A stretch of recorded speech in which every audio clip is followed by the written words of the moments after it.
Let's do a quick mic check.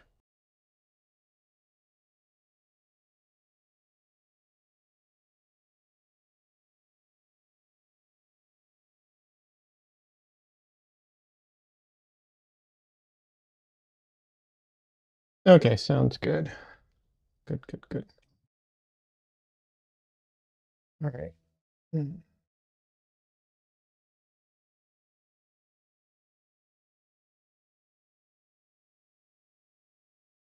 Just need to pop chat out and put it in the right place.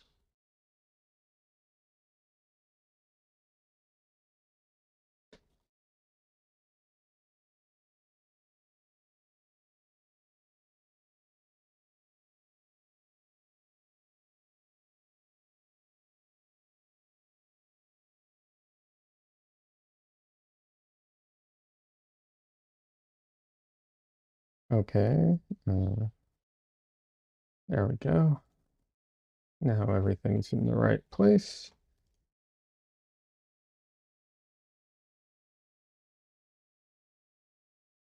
Hey, Des, welcome. No warning. I know, no warning today. I have just been so behind on everything all the time.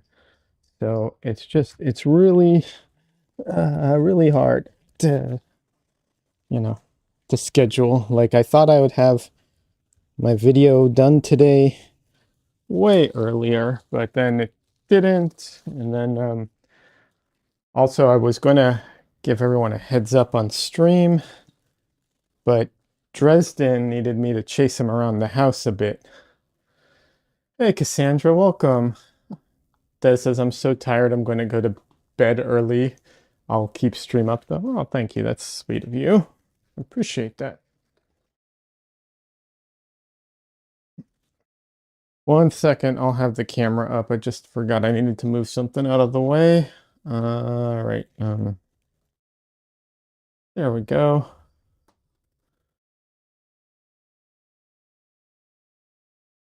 Wait, what happened?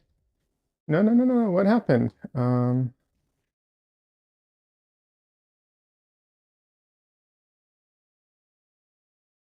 Oh shoot. Okay. My I don't know what happened. My canvas got distorted. I'd set it all up and now it's all distorted. Well, aside from tired, I hope you're doing well, Des. Hey, Cassandra, how are you doing? Happy Thursday, French fries. How are you? Um, so yeah, I took the time. I got my camera all set up properly, and then as soon as as soon as I change it, it's messed up. How does that even happen? Discord has some weird, like, little gremlins in it that like mess things up. It's interesting. Frustrating, but interesting.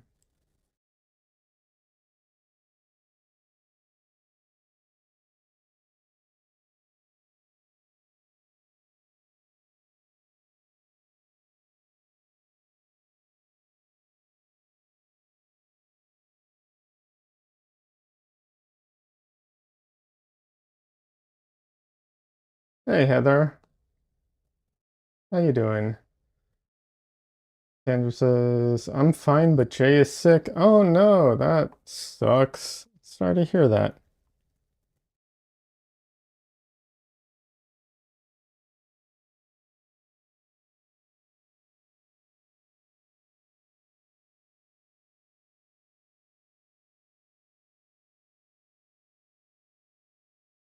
When your partner is sick, do you treat them like they have the plague and isolate them and wear a mask around them and tell them to take care of themselves?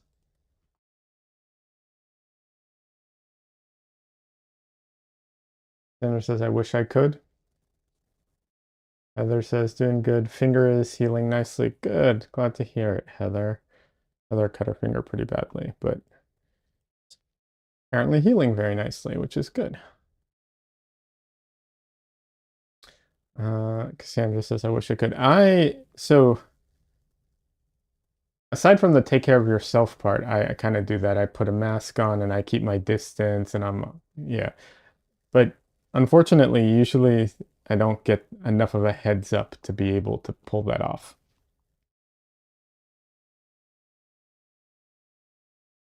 Because you need warning, otherwise it's too late. And once it's too late,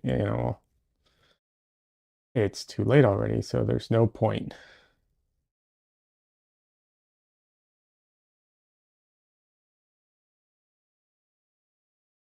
Sorry, I'm fixing this right now on screen. It just, I I literally took the time to do this and it got messed up somehow. I don't even know how.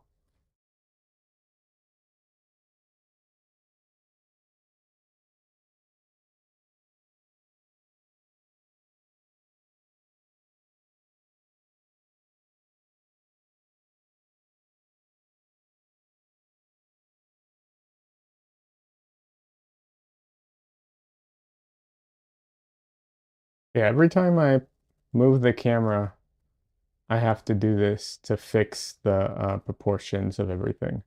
It's kind of a pain.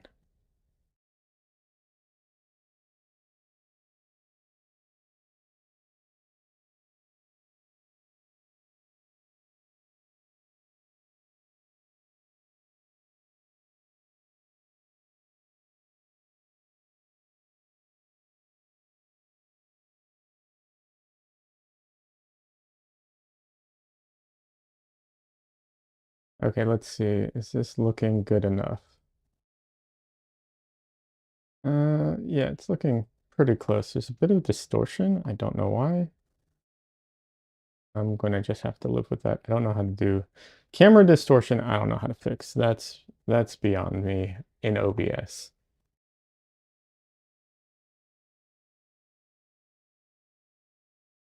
French fries, by the way, if I didn't ask how are you doing, how are you doing? Sorry, I thought I did, but my brain, could have missed it. There says when I was taking care of Steve, I was more concerned with him getting sick than me because his health was so fragile at the end there. Yeah, but that's a different scenario. That's I'm talking about like when, like when Michelle has a cold or something, then I treat her like she has the plague, so I don't get the cold too. Because I don't want to be sick because then I can't take care of her either. That's not the only reason, but one of them.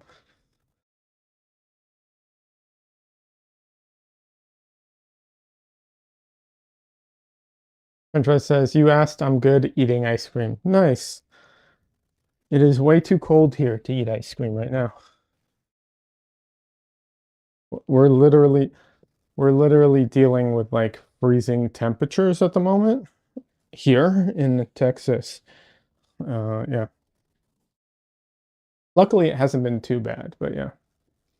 Lucy, I think that's a hi. Hey, Lucy, or a smiley face. Welcome. How you doing? Cassandra says, I may have eaten ice cream today. That's fair.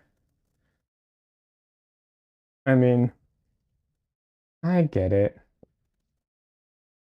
I haven't been eating ice cream, but I still drink water with ice and stuff like that. Although I have been drinking more hot drinks because, you know, I'm gonna drink something, yeah. Lucy says, good, working on some coursework while I listen. Okay, fantastic. I hope the coursework goes well and not too distracting. I doubt it, but I might have Dresden on screen at some point, so that is very distracting. But everyone needs breaks occasionally, right? Oh, I need to change uh my Twitch description for today. I forgot to do that. Do that in a minute. I don't even know what it says. Alrighty,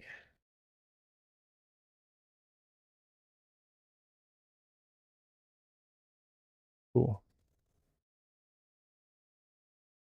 I'm gonna need to clean up my palette a bit. But yeah, French fries says it's 22 degrees Fahrenheit here.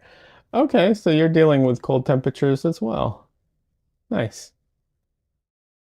Uh, which edit? Yeah, it's not Sunday. Uh,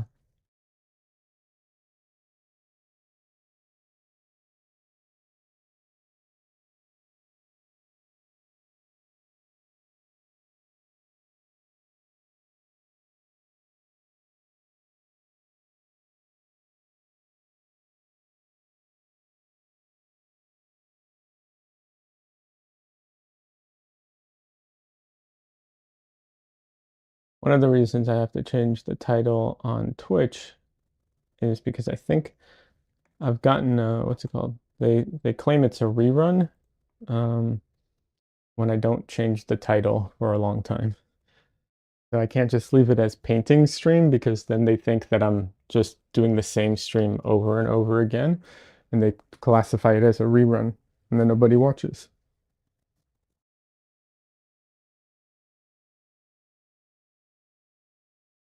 Well, not nobody, but you know what I mean. All right. Today is going to be a fun day and a difficult one.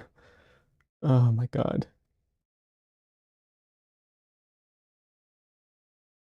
So I have my reference ready, but wow.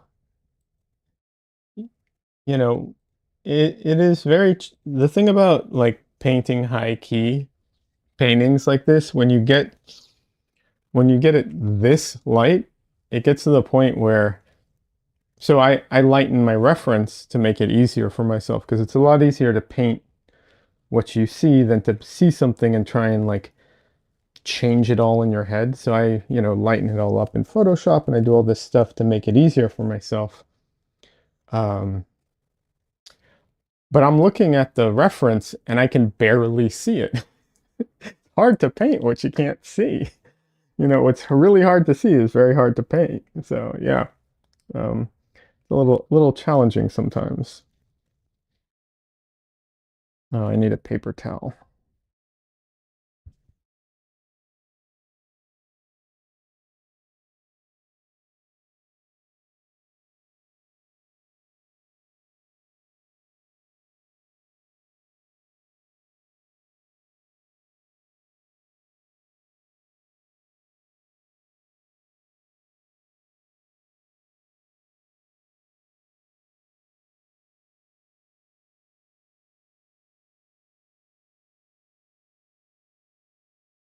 So we'll see how it all works out today.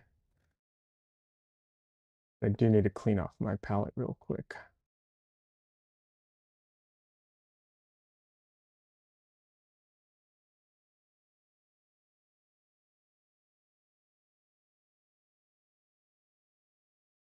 Literally, well, not every single color, but nearly every color on my palette, and I'm not talking about these ones, I'm talking about the mixed ones over here. Nearly every single color of my mixed palette is too dark for most of this painting. So we'll see how it goes today.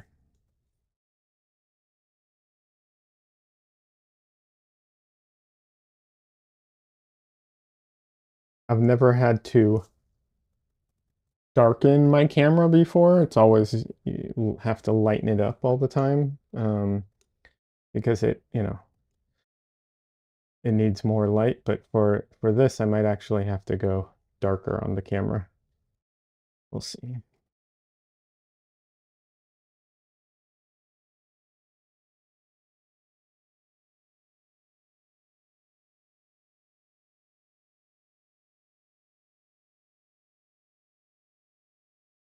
I'm also thinking about using a color that I don't normally have on my palette today.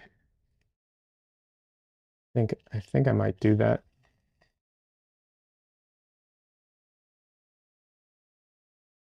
Also, you'll notice a white a white, well, it's not a canvas, but a white surface today because I'm not going to paint on my black panels when I'm trying to paint such a, light color painting. So yeah.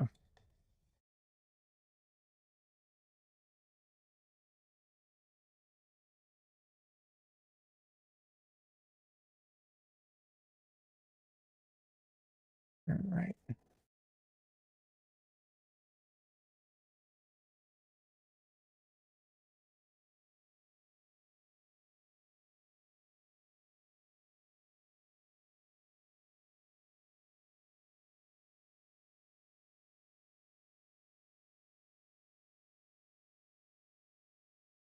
All right.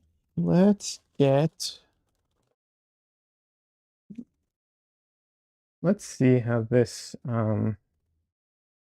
paint looks compared to the other paint that I have.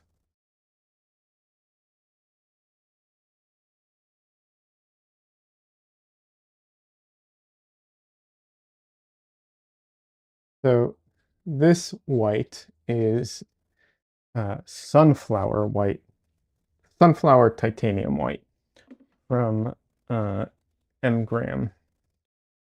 And it's supposed to be warmer than regular titanium white. So if I take this and I put this down here, oh, damn it, there's already some color, I guess, on my palette knife or something. All right, try that again. All right, we'll put it down right here. And then let's take some regular titanium white, which is always considered a very cool white. And let's put it next to it. I'll be honest, I'm a little disappointed. I thought it would be warmer. The difference is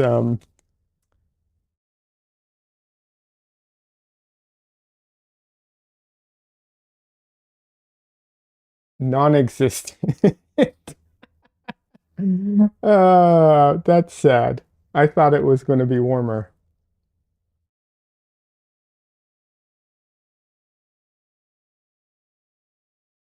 Does it get, does it change when I mix it with black? Let's see.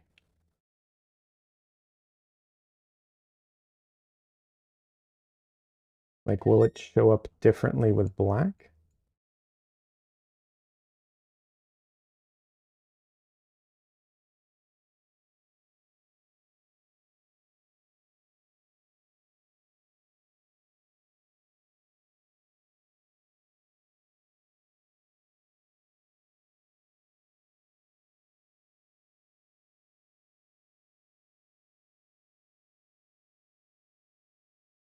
All right, chat. I'm going to be honest. Um, feel like I may have been scammed a little here.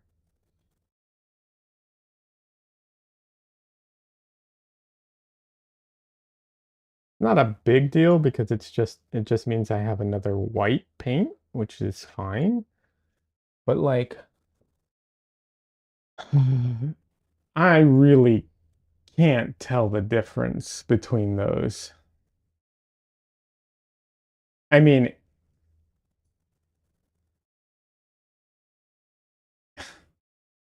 yeah. Sandra says rip. Yeah, that I mean, it looks identical to me. I can't see it.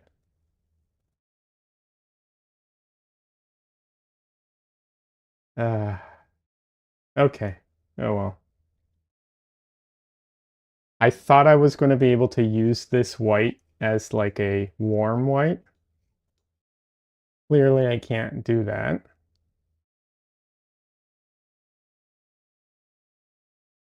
So, only question is, do I want to break out the lead white?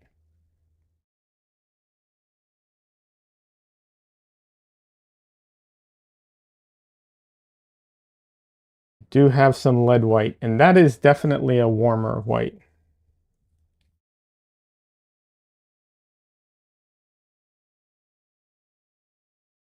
Don't think I will. Don't see the point. I'll just be more delicate with my mixes, I think is all it'll come down to. Yeah. All right. Rip. Yeah, absolutely rip on that one. That sucks. Oh well. At least I have another white. That's the thing. It never, you know, always happy to have more white paint, so it's fine.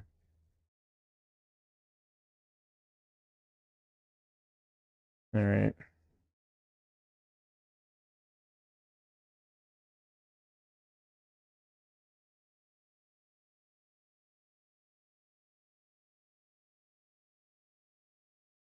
So today I am not painting on ABS. I did not prime ABS for this, but rather I had um, a like it's not cardboard, but it's like a heavy board type of thing, like an illustration board. Actually, it's not even that. It's if anyone's ever framed a painting, it's one of the matte boards, the acid-free matte boards that is for framing. So it's one of those. It's like the one of those boards that you can at Jerry's, at the local Jerry's, they have the scraps available for sale. And by scraps, it just means stuff that they can't use to, to frame anything, because they're too, what's it called? The shape is, just not, doesn't fit. So they sell them for a discount. That was my phone, by the way. I forgot to silence it. Sorry, everybody. Um, so yeah, so I buy the scraps for cheap, and then I use acrylic matte medium on it, and because it's a acid-free board, it's better quality than like some other things. And like I said, I seal it anyways. But yeah,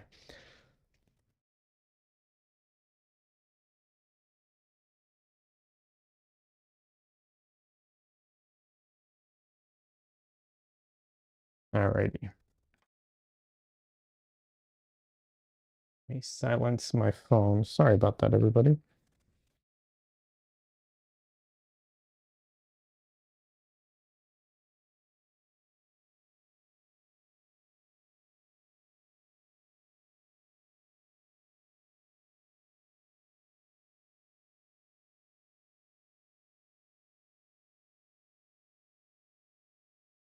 Okay.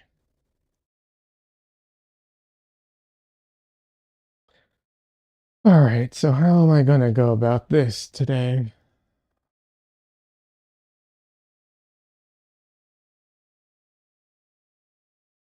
All right. Um,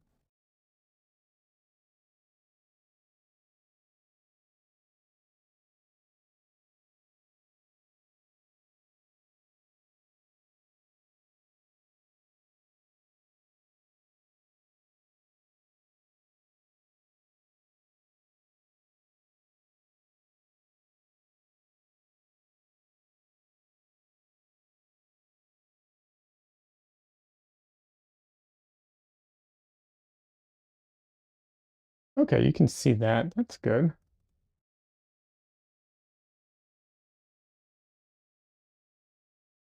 Oh, let me actually, before I start, let me mix up my key real quick. The key thing is never perfect, but it's a rough way of, getting some degree of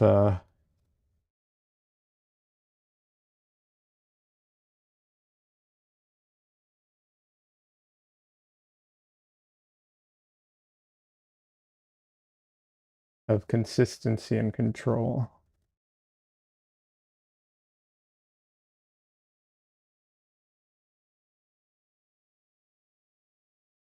So one of the things that I ran into today when I was taking a photo of my painting, it's in the video, I was holding up this gray card, is that when you hold it up, depending on the angle, like it looks, it looks one way, but at the different angles, you get a completely different look. And I'm not even talking about the shine, because there is the shine, but even without the shine part, it still looks drastically different between this and like this.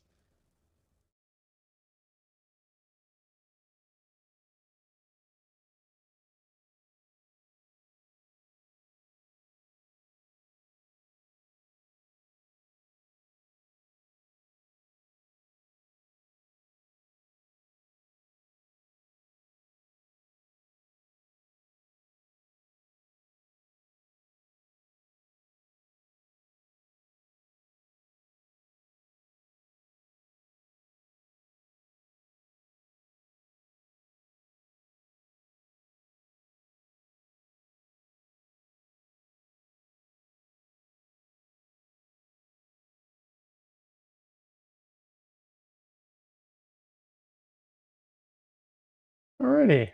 Well, that's going to make everything fun.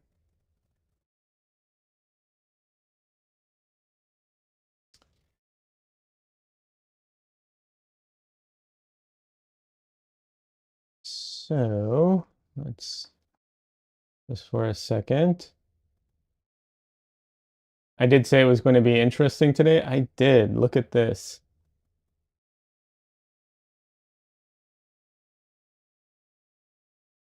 This is white out of the tube. Hold on, let me see if I can. Um, okay, it's a little darker now. I don't know if that's helpful, but this is white right out of the tube. That's my key. I'm going to try and keep everything between those two. I'm probably not going to succeed because I know what it ends up being, but like that's the goal.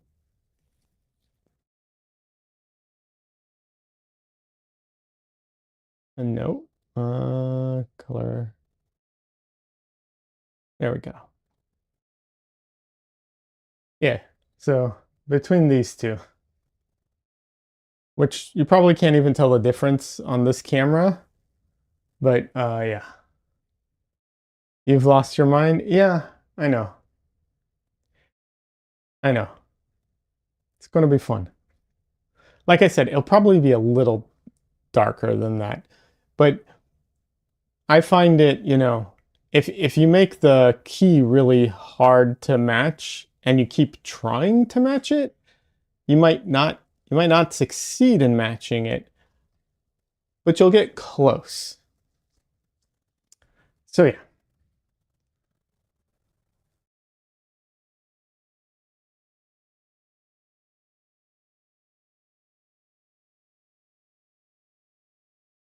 All right then.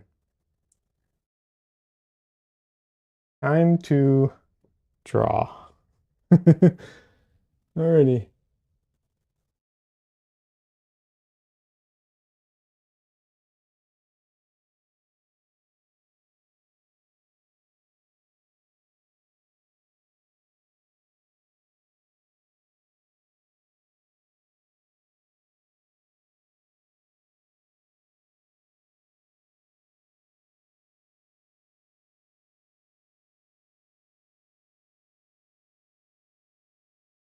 Been a while since I've drawn on any other since I've painted on any other surface other than the ABS. Curious what it's going to feel like today.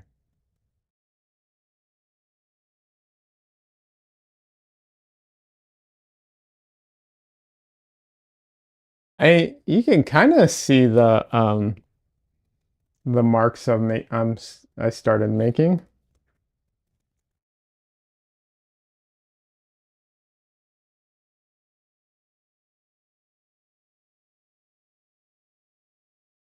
So one thing I've noticed is when I paint, what's it called? when I paint super high key, like, well, like, yeah, like this one or any of them, I do notice that I end up painting a lot blockier, and I think that's just because it's so much harder to see everything that you have to, well, I feel like I have to make everything bigger chunks so it's easier to understand what's going on. So it's visually, um, you can comprehend, what you're looking at. Because otherwise, I feel like it'll just be too much noise and nothing will be clear. So yeah, I end up doing a lot more like big blocky shapes rather than going in and, more details and more feathering and stuff like that. Cassandra says, for now, yes. That you can see the thing. Yeah, yeah. See? No problem. It's all good. This isn't going to be a problem at all.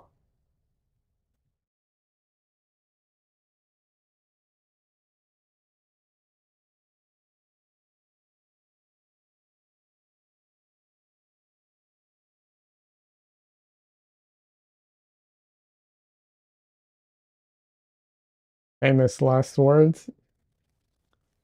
Sandra says, yeah, true. True, true, true.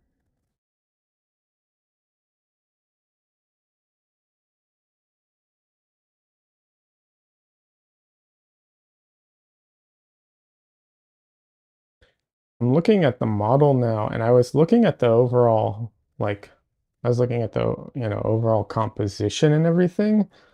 Um, and then I realized, I'm looking at her a little more closely now, and I realize her arm is very thin, like uncomfortably thin. I don't really like that, but I like the overall composition. I just don't like that one little fact. Uh, Sandra says, after famous last words, it says, second only to look what I can do. Yes. Oh, this is kind of a look what I can do type of thing. So yeah, absolutely.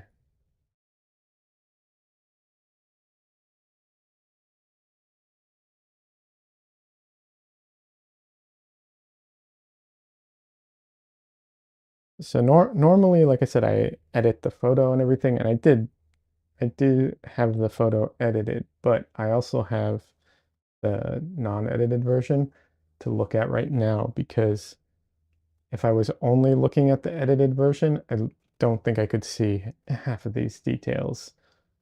Or if I could, it would be uncomfortable to see them. Like, it would just be too difficult.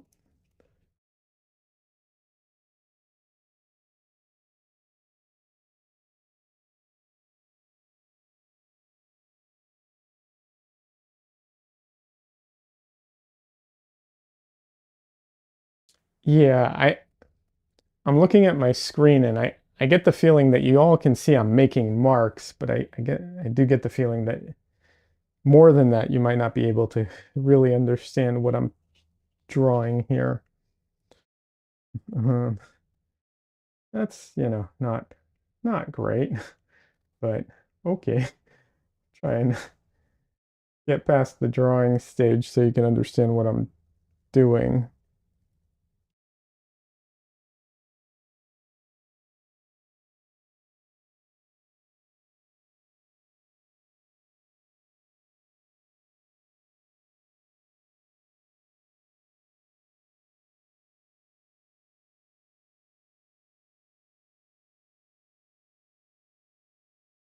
So it's a woman sitting with her knees up.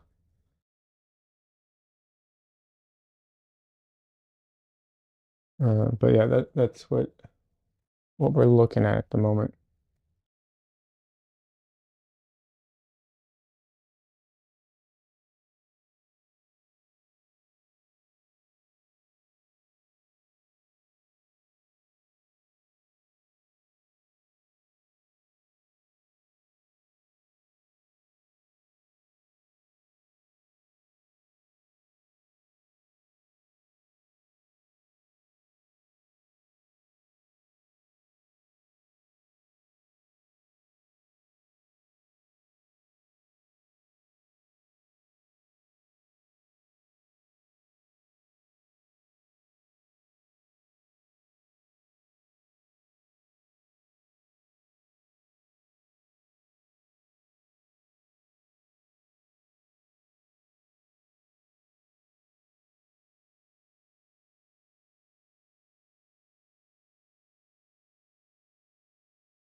All right.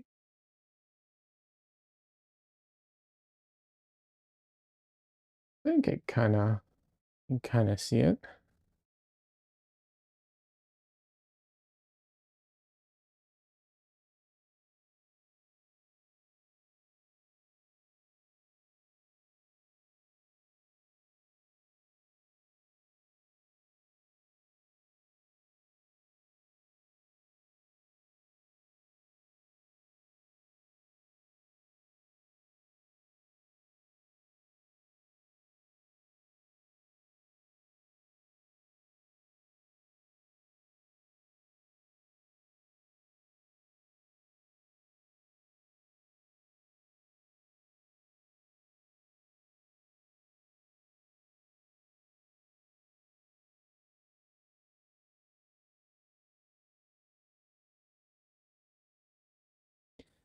And depending on how this one comes out, this might actually be one of my, what's it called?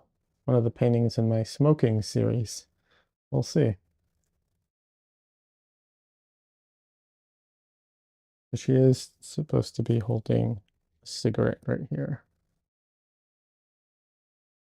No idea how I'm going to paint the smoke. Eh,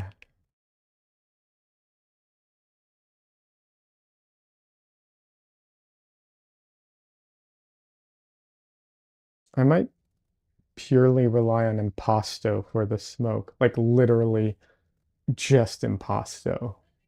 That could work. All right, let's see. That is very hard to see. Um,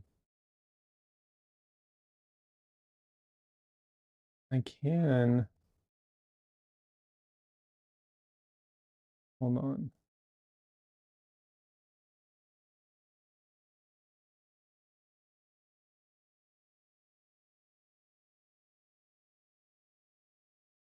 Reduce the ISO a bit. Does that help? Is that easier to see? I feel like that's a little easier to see, isn't it?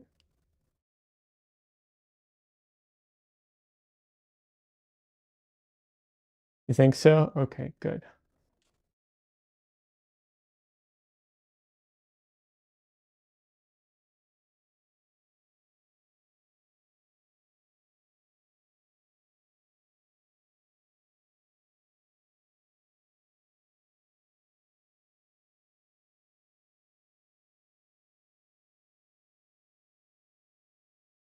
Okay, I know I'm off camera for a second, but I have not left. I am just going to take this photo that I just took and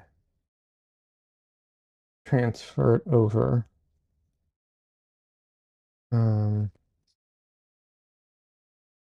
oh, hold on, I got a message from my mom. Let me see. Okay.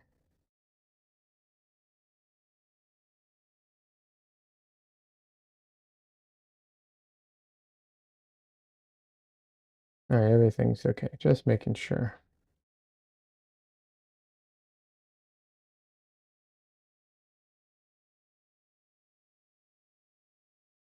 All right, so what I'm doing right now is I am taking the photo I just took, and in Photoshop, I'm going to overlay it on top of the reference.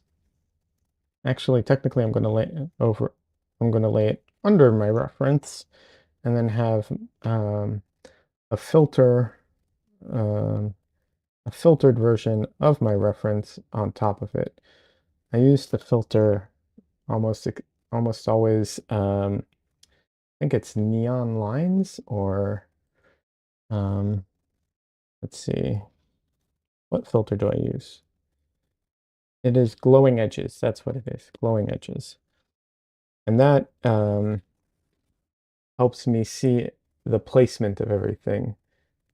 I still have to like get it in the right place, and I still have to compare a lot of things, and it's definitely not perfect, but it's a good way to just get the placement. And if you don't have Photoshop and you have something else, there's a lot of programs that can do similar type of effects.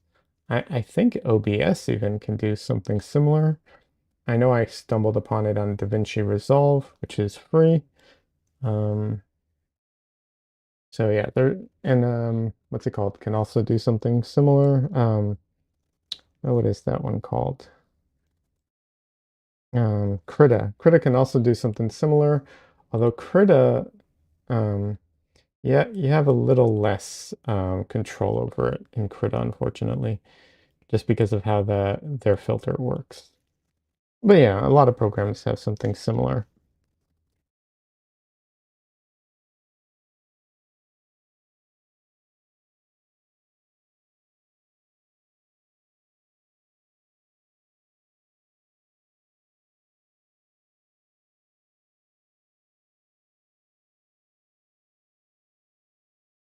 Um,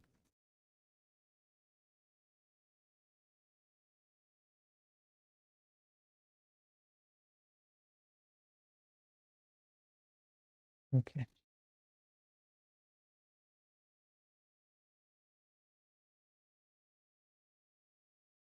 Okay. I was close. Some things are clearly off, but not too bad.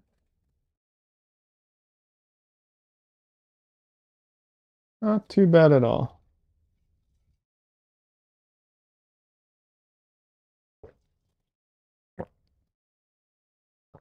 I would show you, but it's more complicated to do technically than I'm comfortable doing. Uh, so I'm not going to mess with OBS on the fly to try and show you all. Sorry. But you'll kind of get to see as I paint, you'll kind of get an idea.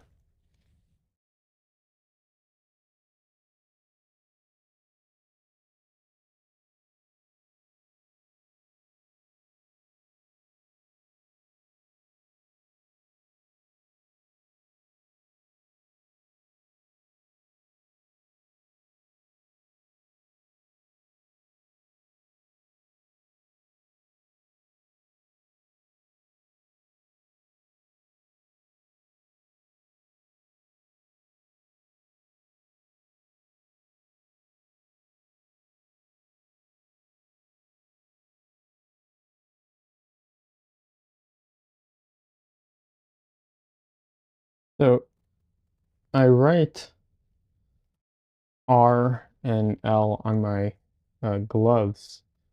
If you've ever noticed that and you're wondering, like, why does he do that?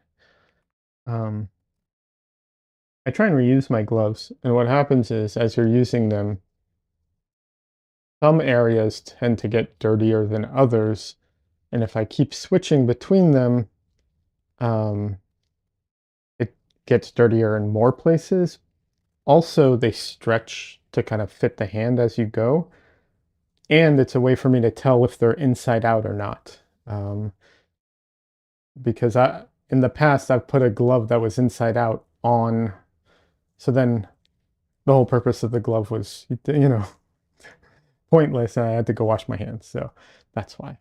Hey, Vanessa, welcome. How you doing? Oh, smart. I flip them so often. Yeah, I do too. I used to. That's why I do the little, left and right. And then, and then I know, and I don't, I don't have that issue anymore. It's very helpful. But yeah, I put my hand in an inside out glove, and it's just like, oh, now my hand's all dirty. Okay. Well, oh well. Anyways, how you doing? Hey, I saw one of your comments on Facebook in the it was in the painting Facebook oil painters group or whatever. I can't remember the name of it. Good job. Uh very you had a lot of really good information to share. I was impressed.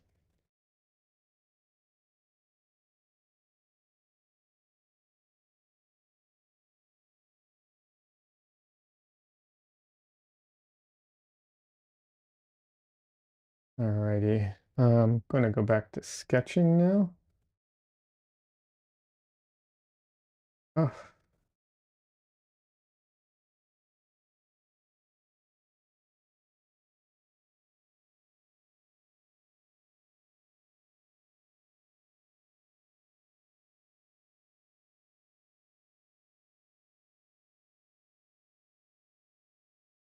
so,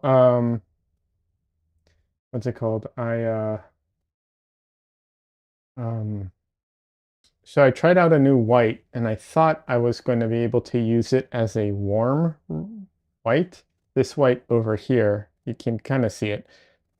This is my titanium white, and this is titanium white in sunflower oil. It's supposed to be warmer. At the beginning of the stream, I tried comparing the two. I could not see the difference at all. So the marketing worked, and they got me to buy a color I didn't need. Unfortunately, fortunately, I have another white now, so whatever. Um, I debated using what's it called?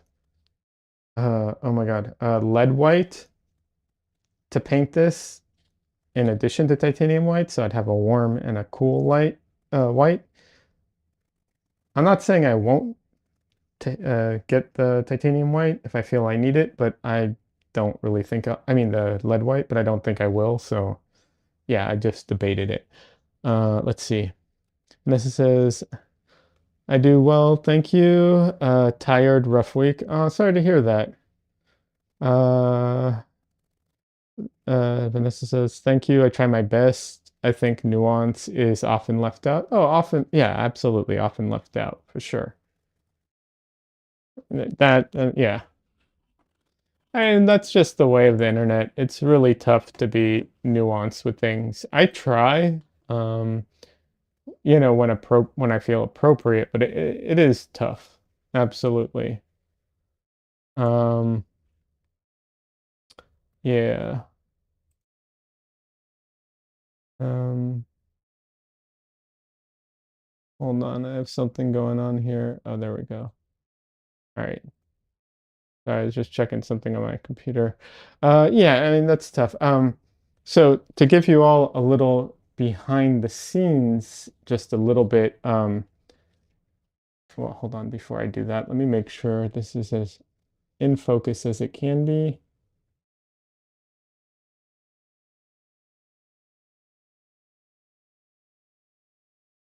Okay.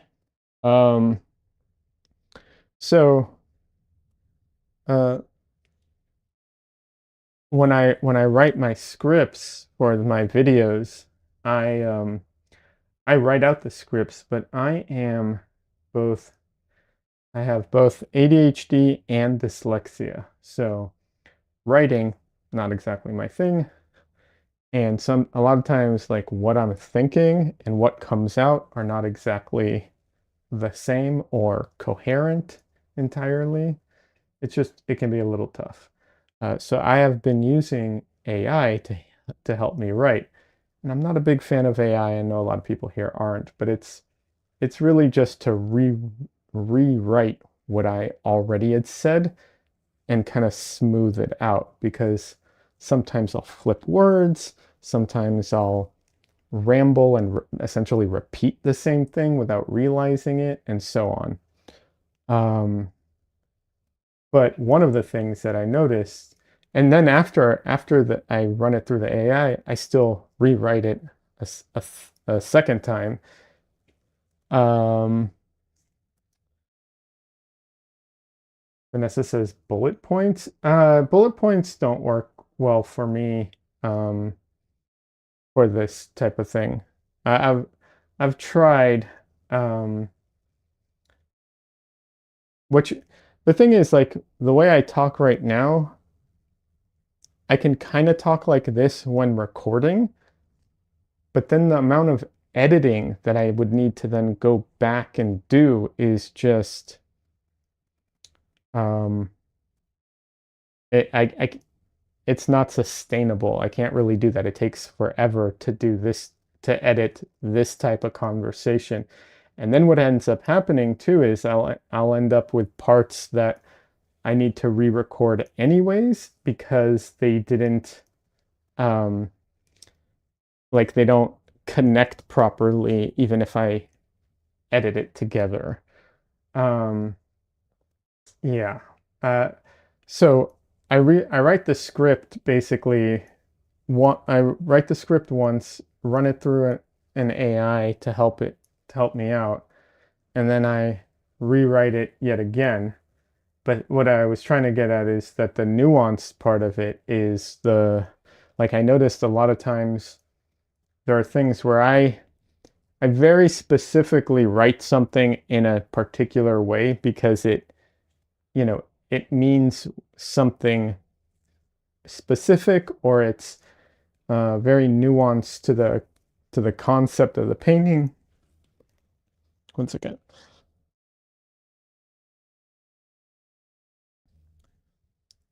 or something like that. And the AIs have no clue what I'm trying to like. They just they don't understand that at all. They just give me generic slop for most of it. Um, yeah,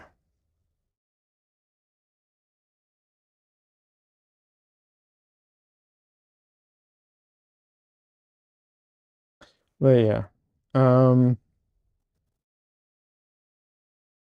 I know there's a lot of, oh shoot, I just realized something. Um, one second.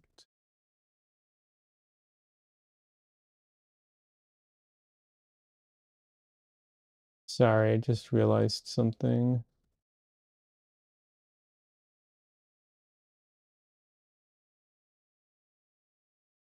Okay, that didn't make much of a difference. Great. Okay. I know, I know I'm not a huge, I'm not a fan of AI, a lot of the generative AI stuff.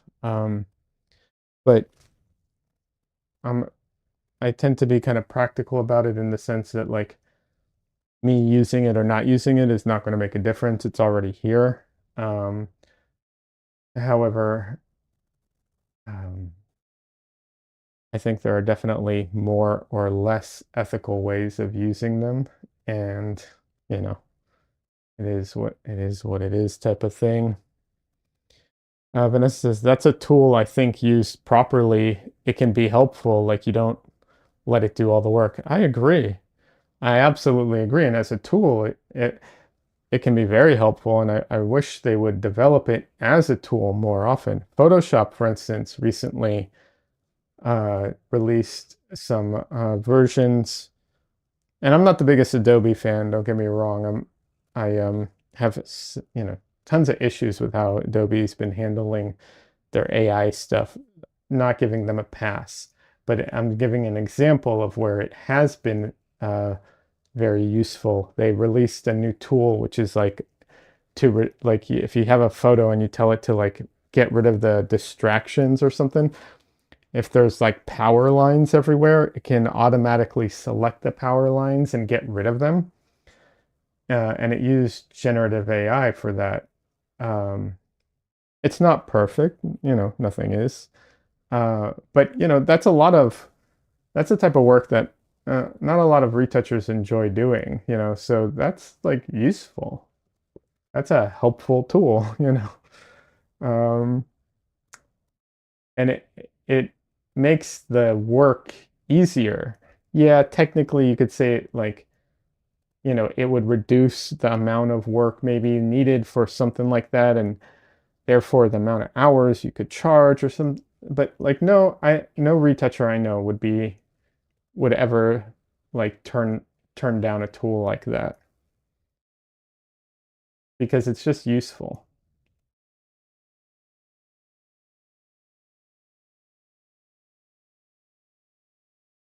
Anyways, but yeah, my point was that the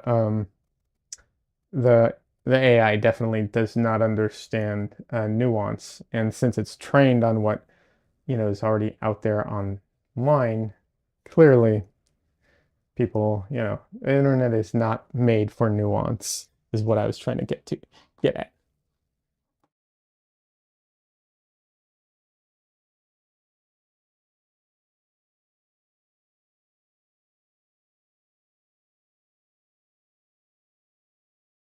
All right. By the way, Vanessa, in case you weren't here, wasn't sure when you came in, this white up here, so this is the sunflower white is this one up here, which was kind of a, what's it called? A scam. Um, this white over here, this slightly less white is my key. Uh, Hey, French fries. Ask. Oh wait, Vanessa says or reliable information. Oh, the internet. Yeah, depending. Um, Wait, and Vanessa also says a bad mistake. I'm not sure what you're referring to about the bad mistake. The internet, maybe? Not sure. French fries. What am I painting on? I am painting on.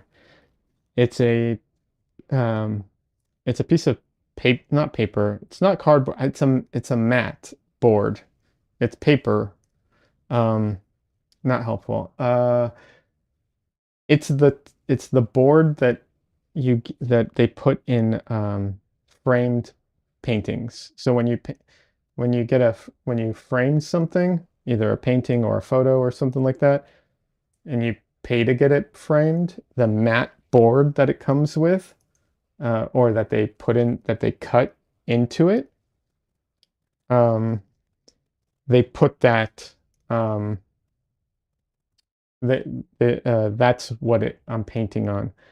So at Jerry's Artorama in Austin, they have a section where they have all the scraps from that, um, because they're often cut to sizes that the leftovers aren't usable. They're just random sizes. So I bought those and they're acid free. Um, and then the texture, is it textured? It is not really. I mean, it has like a paper texture to it, but it's not really textured. The texture that you're kind of seeing on it is a result of me putting on what's it called? Um, Acrylic matte medium. I sealed it with acrylic matte medium so that I could paint with oils on it.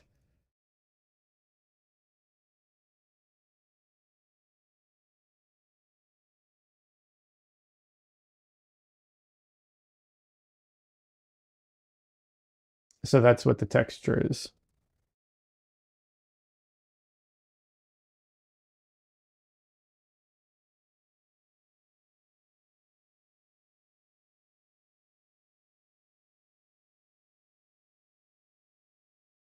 And Vanessa says the sunflower white. Yeah, I was really disappointed with that. It's sad it, that it's not really all that warmer. Um, I was hoping it would be essentially like lead white in the sense of like the warmth of it, but it's not. Definitely not.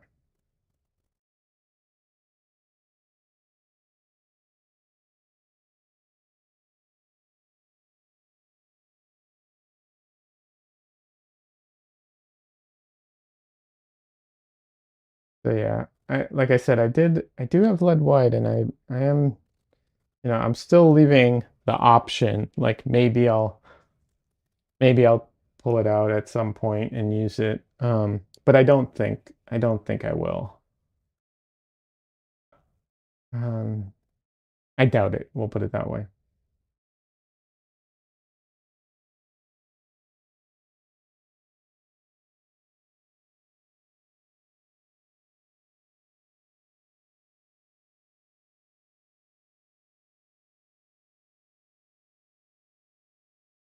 What's supposed to be less yellow? The sunflower or the lead white? Lead white is supposed to be more warm than titanium white.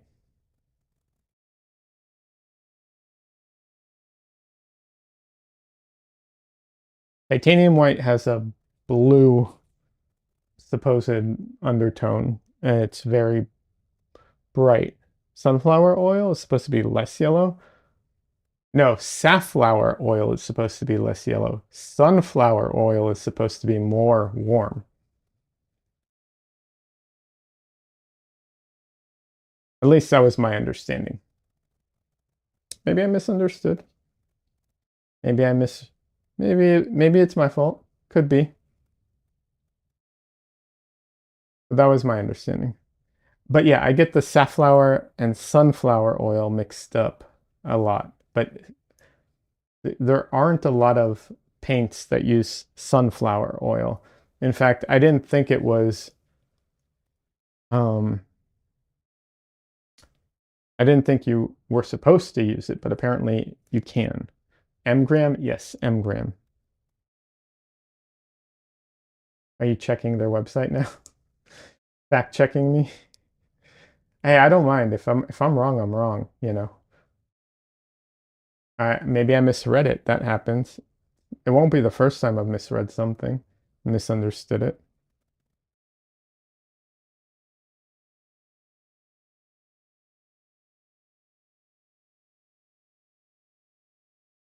No, you know them by heart? Okay.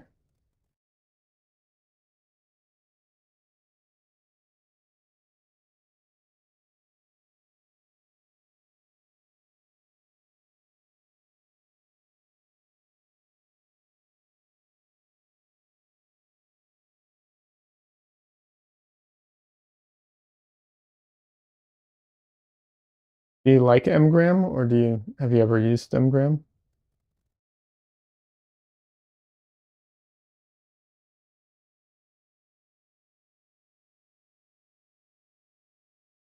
They are one of the few brands that has a quick drying medium that doesn't have solvent in it, as far as I know.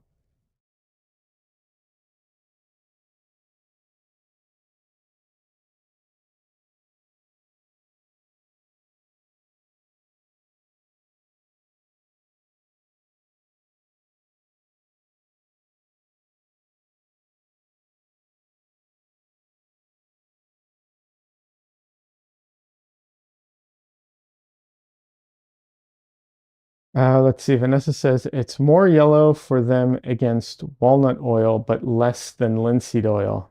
Ah, well, this white that I'm comparing it to is a regular linseed oil white. No, wait, I take that back.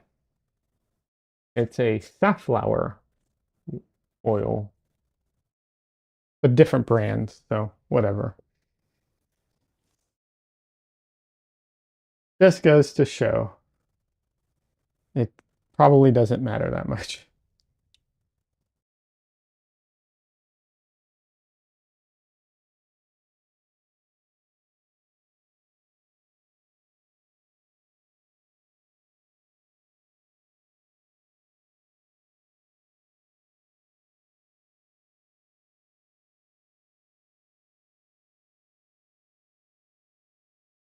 You know, I'll be honest, I'm tempted to get the what's it called? The lead white out just to compare it now. Like I'm kind of curious.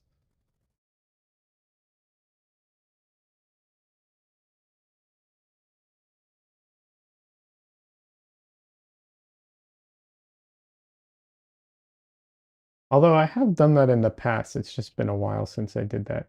I did a painting where I used both titanium white and lead white um, as a tribute to one of my artist friends.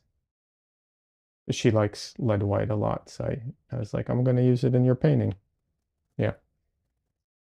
Vanessa says, yeah, Mgram, yes, I like them a lot. Walnut oil as a smooth feel. Yes, it does. Only thing is I won't use their regular titanium white anymore because it has zinc in it.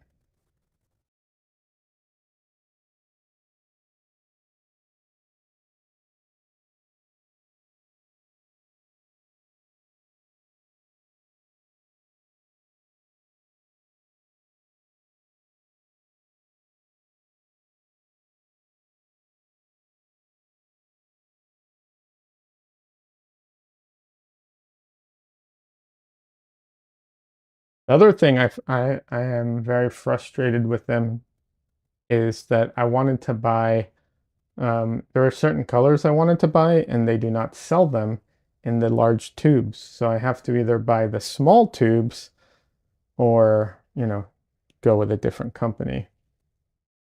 It's kind of frustrating.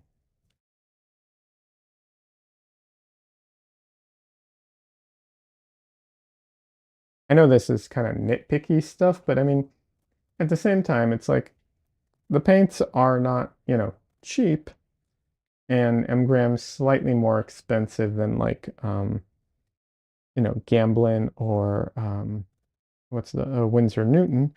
And then you add to the fact that you can't buy the small tubes, so you have to spend even more to buy the larger tubes.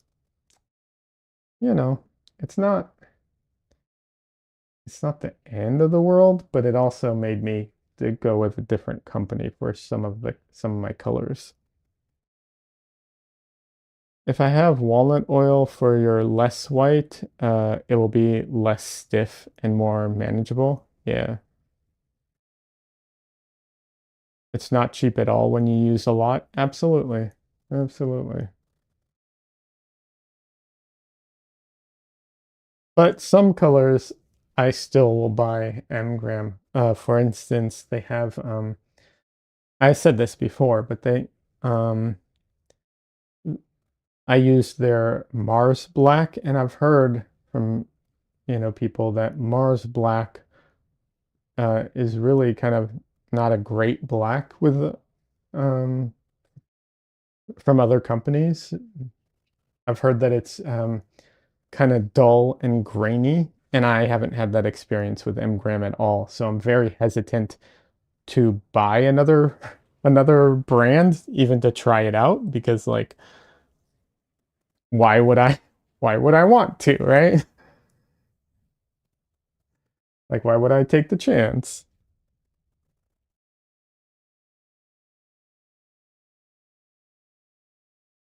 Oh, Vanessa says it's not cheap at all when you use a lot.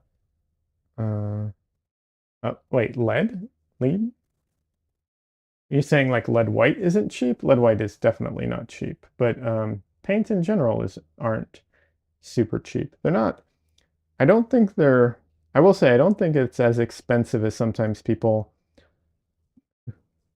think it's going to be, or depending on the colors, of course.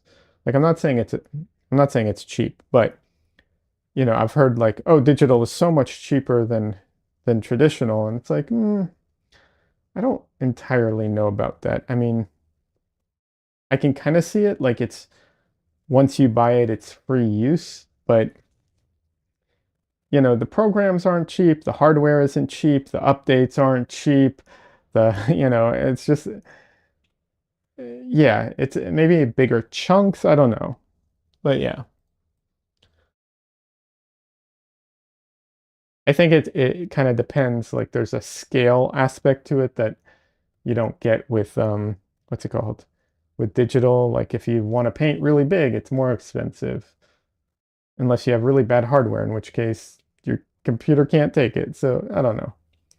But it's still pricey and still money.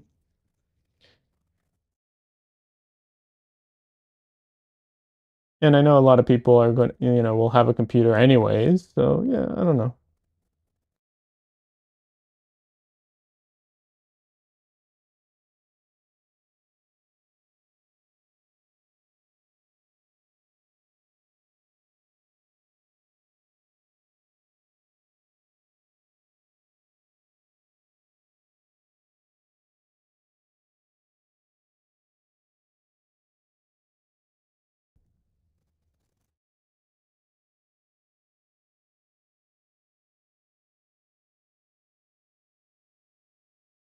Let's see.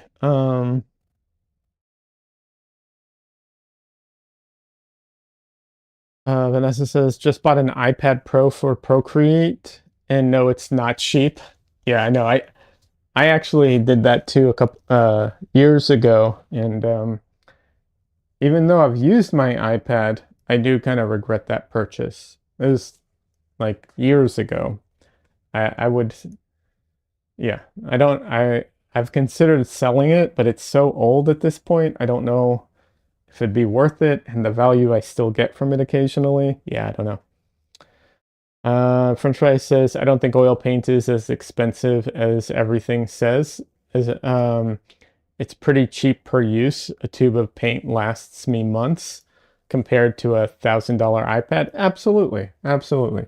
But there are ways of reducing the price of everything, but that goes for paints too, right? Like you can buy cheaper paints, you can work with a more limited palette, you can paint smaller. Like, yeah, absolutely. Okay. By the way, we're getting some Dresden time. Dresden, you made the mistake of getting up, and now I am going to show you off to everybody. Stop, stop grabbing my shoulder. Oh, baby boy. Hi. Okay. Thanks for the licks. Thank you. Oh, sleepy boy. I thought you weren't asleep. You got up and turned around. He was sleeping on my chair, but he got up and stretched and everything. So I was like, okay, I'll I'll bring him to everybody to say hi.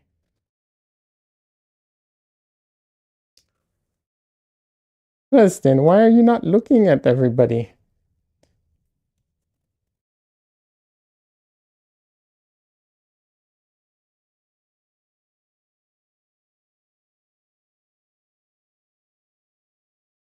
He's so cute.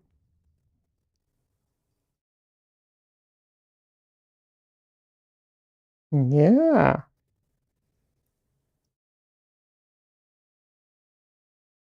you already licked my nose.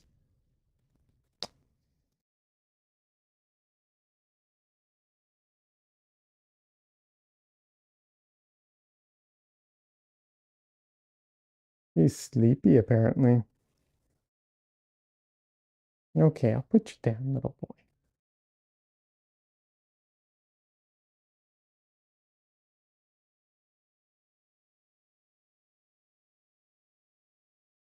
Oh, he started purring. Hold on, I have to hold him for a little more.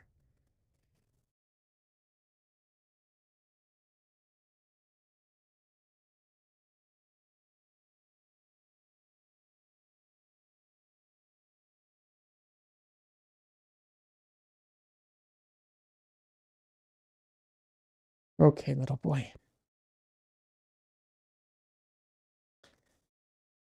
He says bye. So cute. Yeah, he is so cute.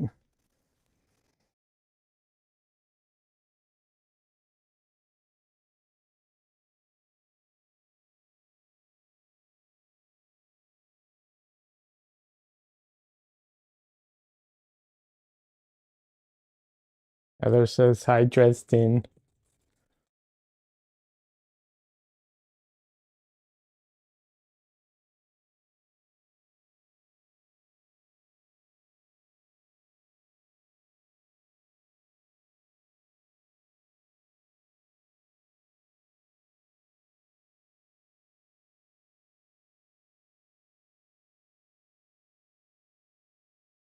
All right, let's see where we're at here. Okay.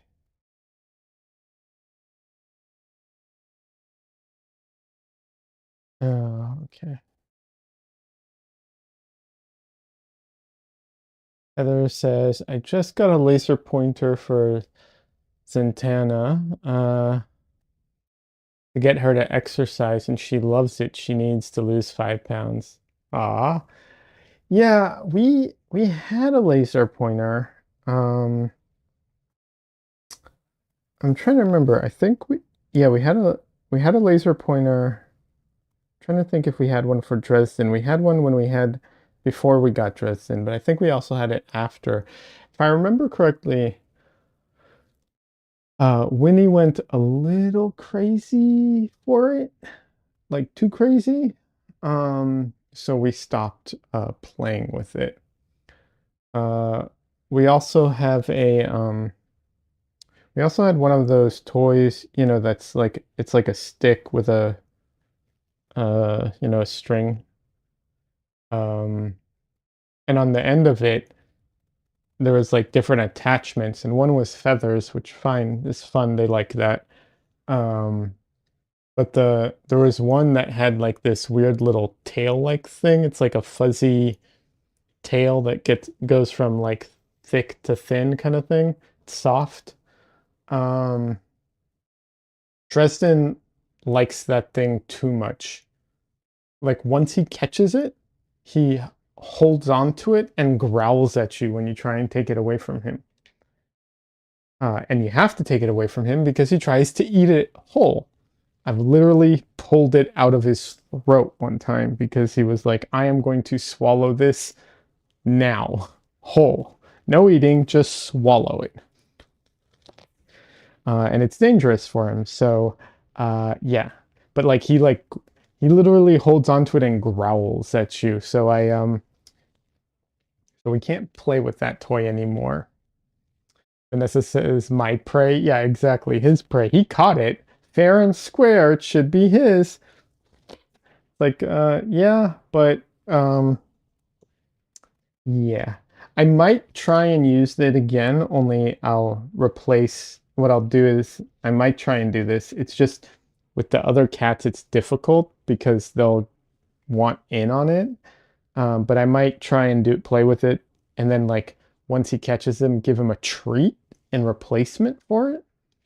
The only problem is then the other cats will want the treats as well.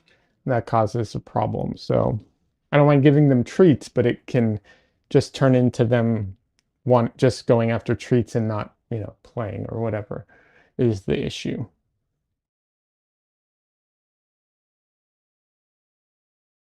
Anyways, all the details of, being a cat owner, I guess.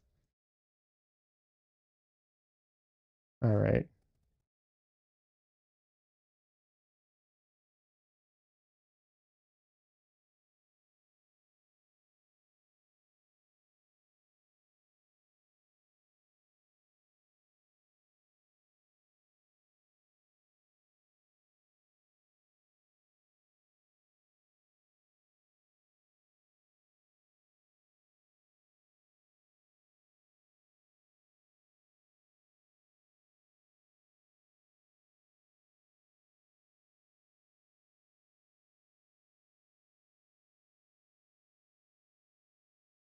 Such a vibrant green I just mixed.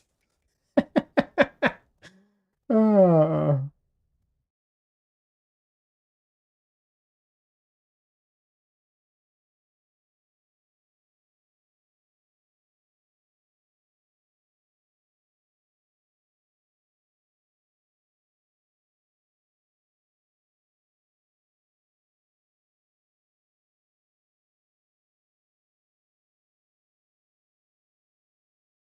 yeah,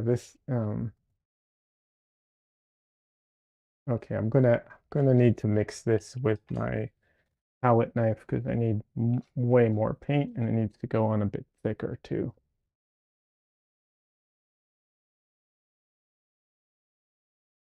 So usually when I draw these marks, they don't usually get in the way of anything because the paint covers them up, no problem. It's not a big deal. Uh, but yeah, they're so dark now.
we'll see. I'm not sure if I'm going to end up using the brayer today or not.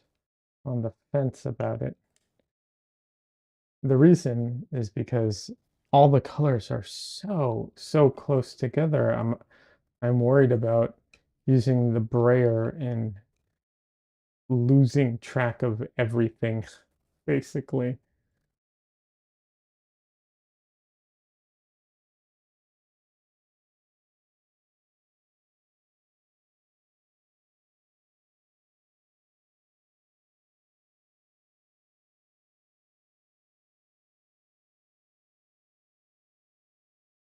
Like I don't, the brayer does still have some use cases even under this scenario where it's like it does help just fill in the gaps.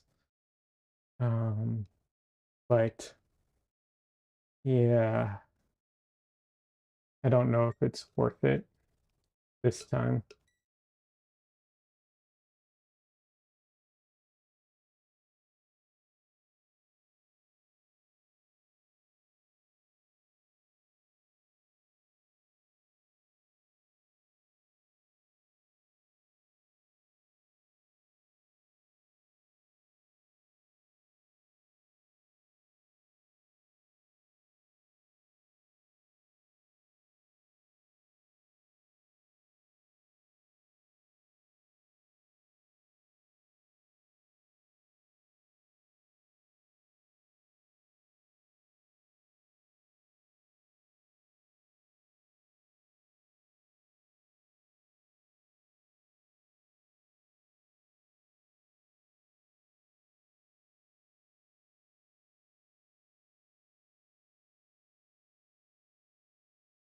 I will say one toy I did buy for the cats is there's this toy, I can't remember what it's called, but it's like a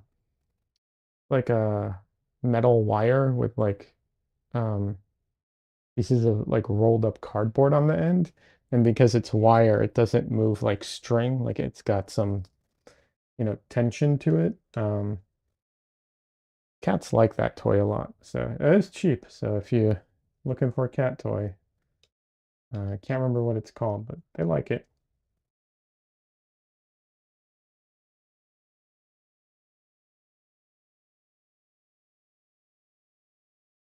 I know it'd be more helpful if I could remember what it was called, but yeah.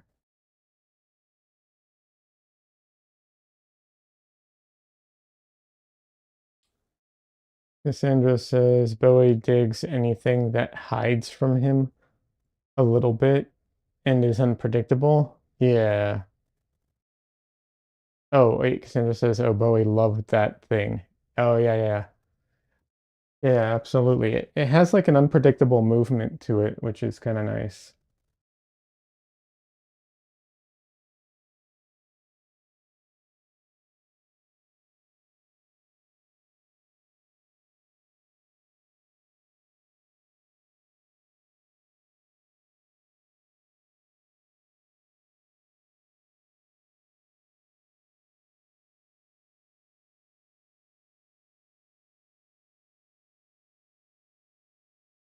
It's called a cat dancer, apparently.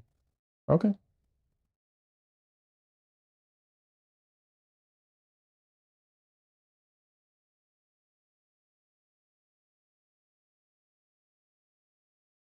Thanks for looking it up. I appreciate it. Heather says, oh yeah, the cat dancer you recommended. That to me, she loves it. She loves that thing. Oh yeah, good. I'm glad. Okay, my music stopped, which means either nothing big deal or my internet's about to go out. Um, let's see. Okay, not a big deal, just the song has like a long end to it. My internet does this weird thing sometimes where I'll be on stream or I'll be in a Discord call or something, and just that thing that I'm on still works, but I can't access any other website. I can't access anything else online.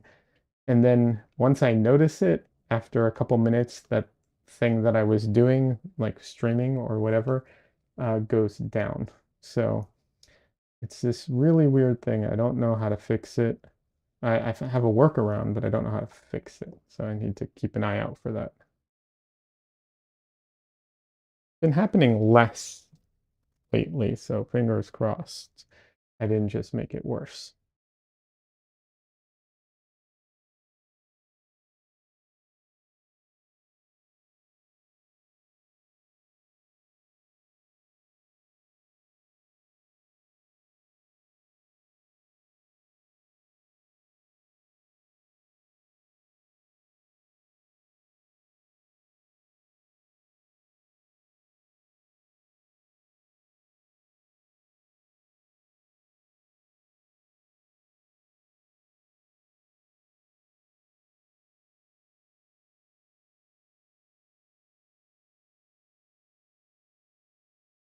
Well, that is way, way, way too dark of a color.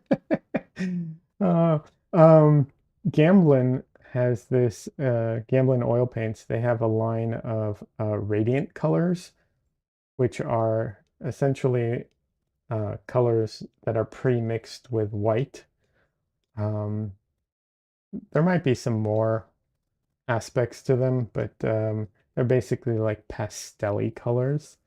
And I think those still, I don't think those are, I think they're still too dark for me to use out of the tube in this scenario. But I am curious about them overall. I could never bring myself to buy the radiant colors because it always just felt like it was, a paint that I already probably can mix or own, um, mixed with white. And I'm like, well, I can mix my own white color. Why do I need to buy pre-mixed white, you know, colors with white? Like I don't understand the point of this.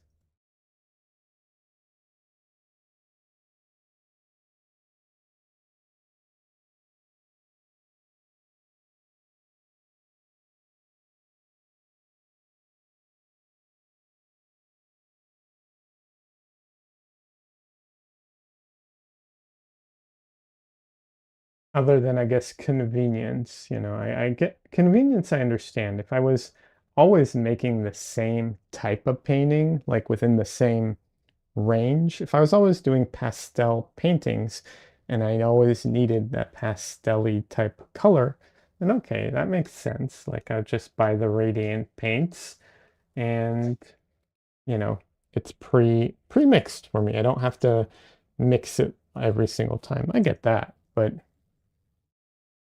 yeah, otherwise I don't know.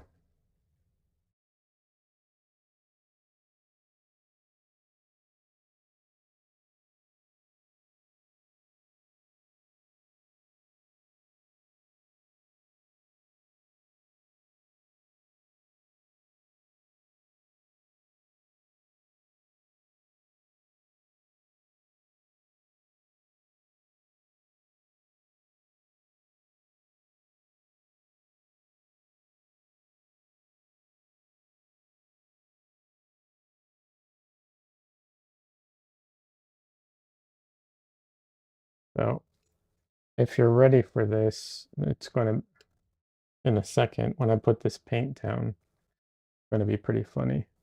You'll see why in just a minute.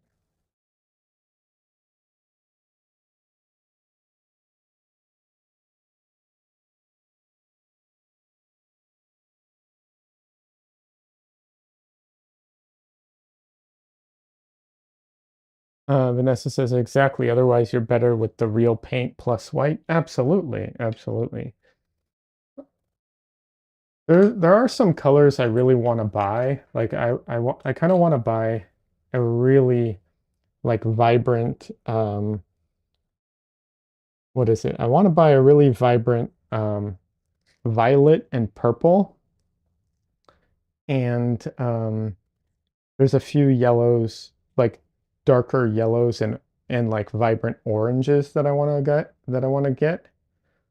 Um, but it's so hard to justify picking up those paints because it's like I can count on one hand the amount of times that I actually would have had any use for it in the last couple of years. Yeah, it's just, I don't know, like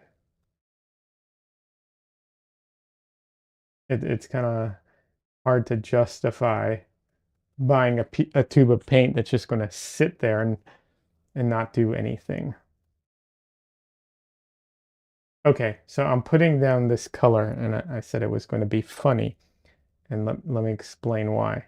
Okay, so right now, um, the color that I'm painting that you literally cannot see me paint right here, right? The color I'm putting down is her black pants. she's, she's wearing black pants in the reference, and that's what I'm trying to paint right now.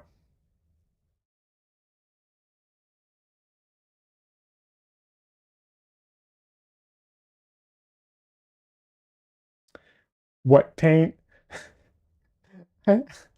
I'm putting down paint. You see the paint here? I'm mixing into it. I have it on my brush, and then it's, disappearing on the canvas. I know it's pretty silly.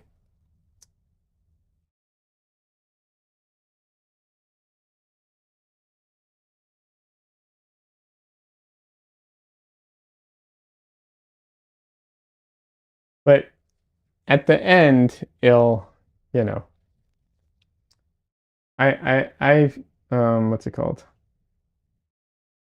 I have faith that it'll turn out to be something.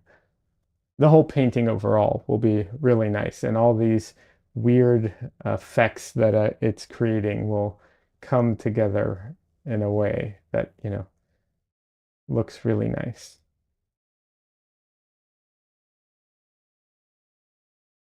Even though it's kind of ridiculous.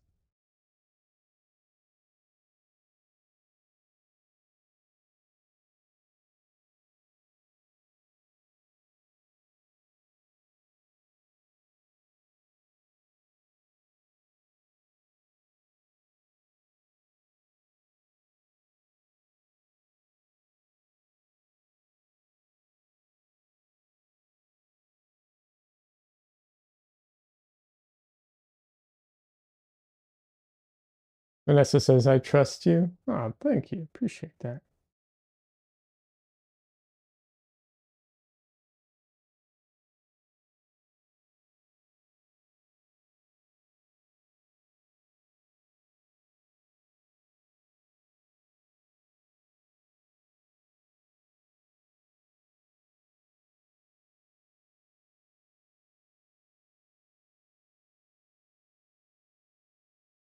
Vanessa says it's a nice challenge. Not sure I could handle that much pastels. Yeah, it is a fun challenge.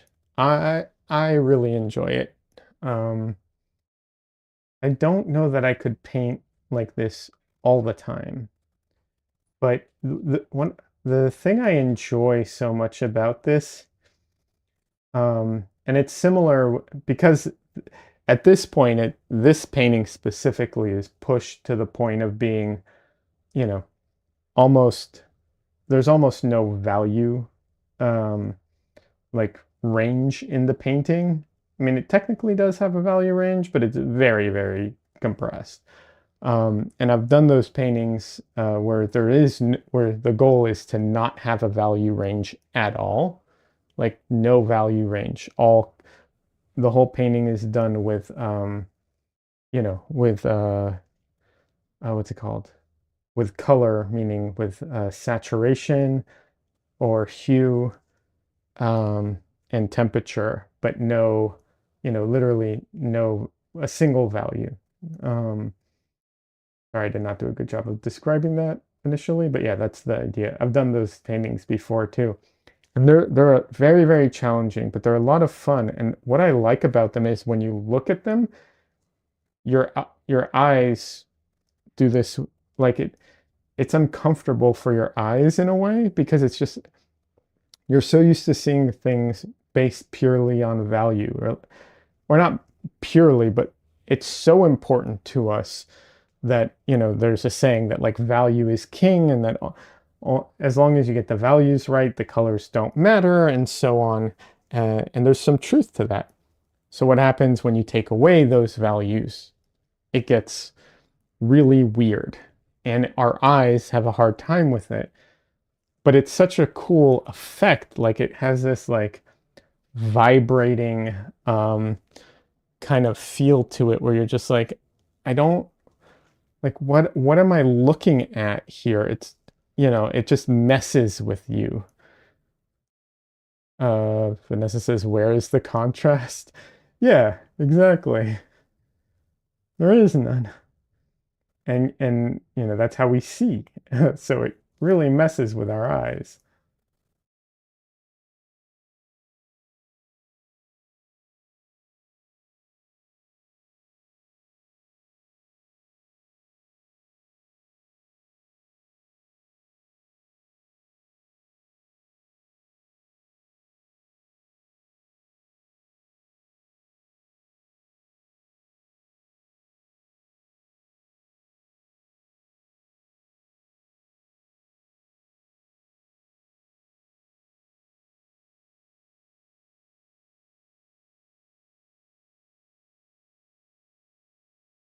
Dark, I think.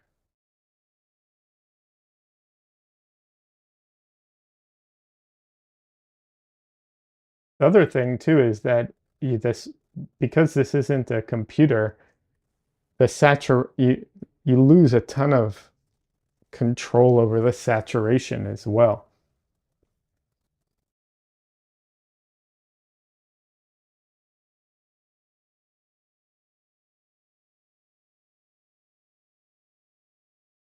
Because the pigments are limited to um, you know, the pigments are limited in their ability to like generate saturation and so on. They need to be, in order to make more saturation, they need to get darker, or in certain instances, not this one, but other instances, lighter. Um, so, there are definitely limitations here that you don't run into when you're working digitally, or not as much, maybe I should say. And they're still there to a degree, but yeah. But yeah, there are definitely a lot of paints I want to buy, but it's so hard to justify some colors in my experience. Like I really needed a like really hot like pink and purple and violet. I guess violet and purple for a painting. Um and it was brighter than even I could mix, and so I had to kind of adjust everything for it, which sucked. It would have been nice to have that paint.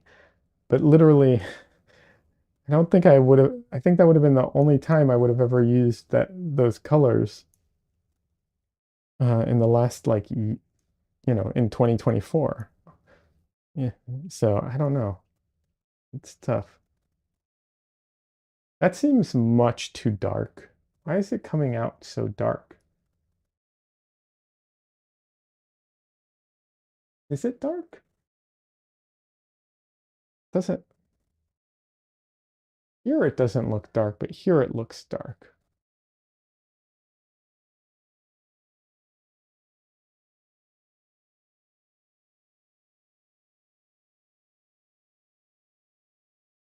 Oh well.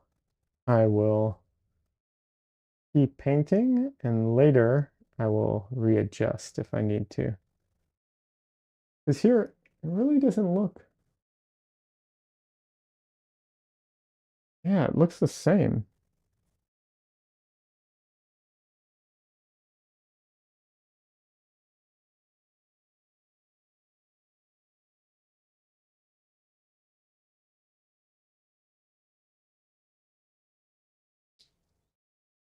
It's a very weird It's very weird that it looks the same to me, but then here it doesn't. It might be that my brush is dirty, and when I put it down here, let's see. No, no, it's not that. Oh, I don't know. I'll take a photo later and I'll try and compare the colors to see.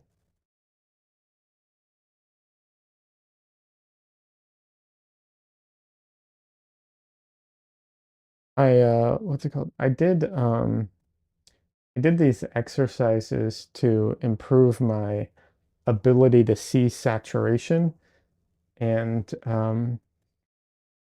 or not to see saturation, to distinguish between saturation and value. I think they were very helpful, although, I'm definitely not perfect at it, but it definitely helped. Um, but it's been a while since I've done that. Maybe I need to, you know, do it again at some point.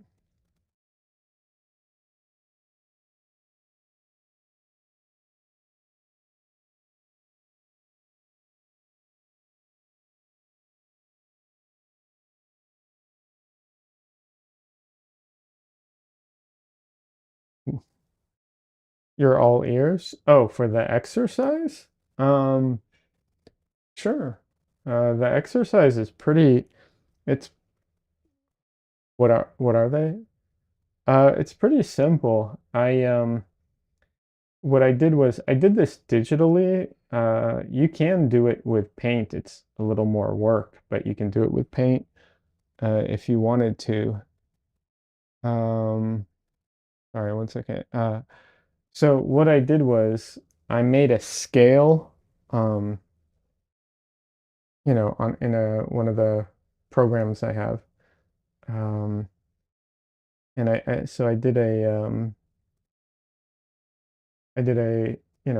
just a black and white scale, um, but not a gradient, like segments, right? And then what I did was I would pick random colors and I would try and match the colors to the scale.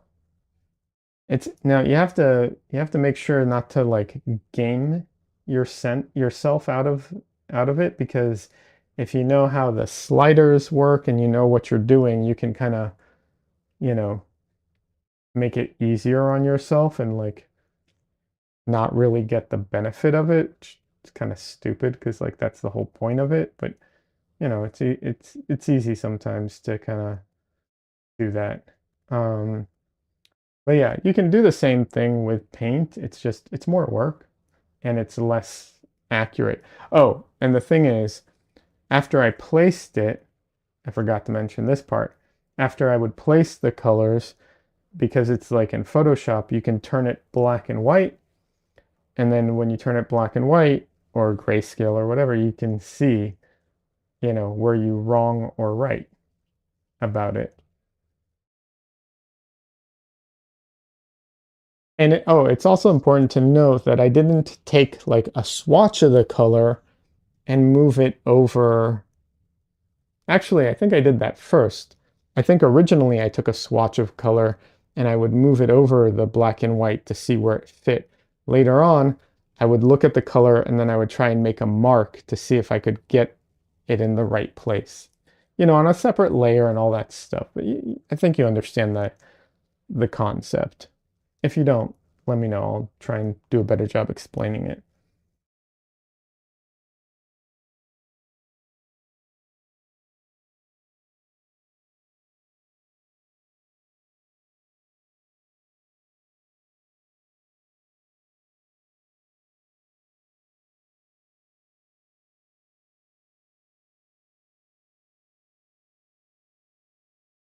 But yeah, that was the idea. Yes, I'll probably start later. Okay, cool. Let me know how it goes. I hope it works for you. I'm a fan of doing little exercises like that, of different types, but like the conceptually, I'm a fan of doing things like that where um, you take the time, you take a little bit of time. I only did it for like 20 minutes, maybe 30, just set it up and then practice a couple of times. Like I got bored after a while, so I only did it for a little bit. But you can get a lot of repetitions in real fast. Um, and that's all it takes, is a few repetitions like that to kind of get some improvement. I did it, and I did that a few times, not just one time, but yeah, I did it a couple times. Thought it was helpful.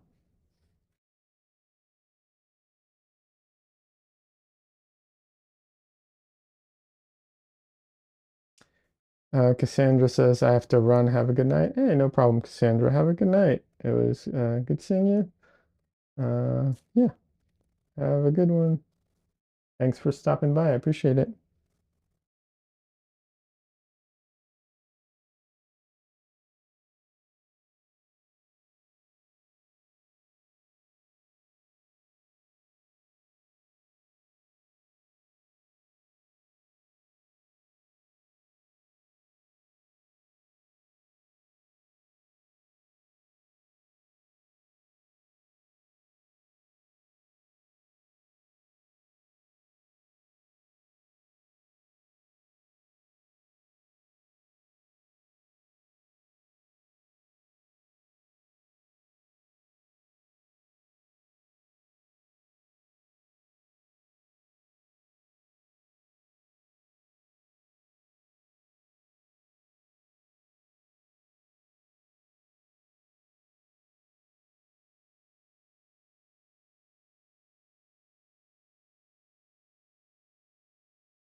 All right.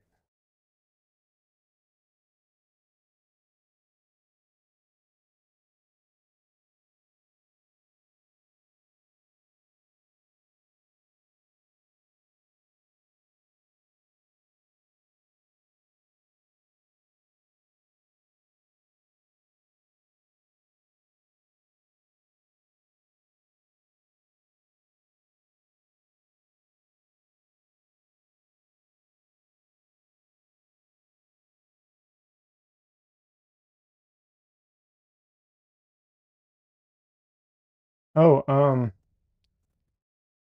Vanessa, you probably already know this, but in case you don't, for anyone who, uh, like I said, you probably know this, but you might not, who knows?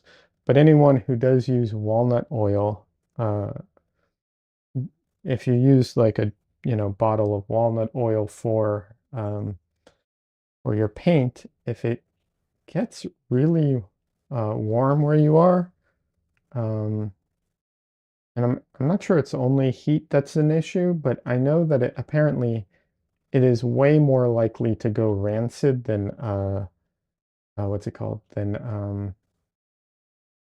Uh, than linseed oil. Linseed oil can also go rancid, but walnut oil apparently is way more likely to go rancid. So yeah, if so I keep mine in the refrigerator. I saw, yeah, just thought I'd mention it in case you weren't aware that that was a possibility. Because I wasn't originally. Someone obviously told me, and actually someone told me, and I saw them at the store. I went to this is when I was in LA. I went to Blix, and there was a lot of not tubes, sorry, bottles of walnut oil that was like super cloudy and weird looking. Yep, that's what happens to it.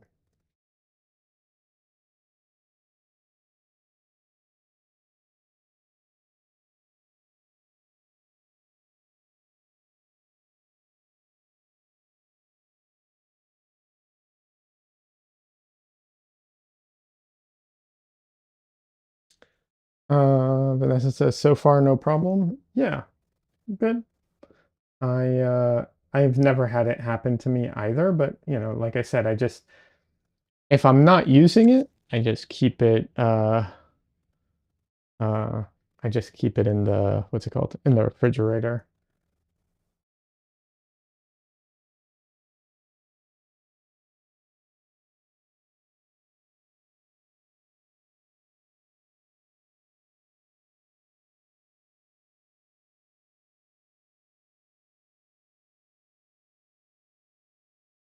First time chatter says Mini Scribble says hi. Hello, welcome. How you doing? How is your day going?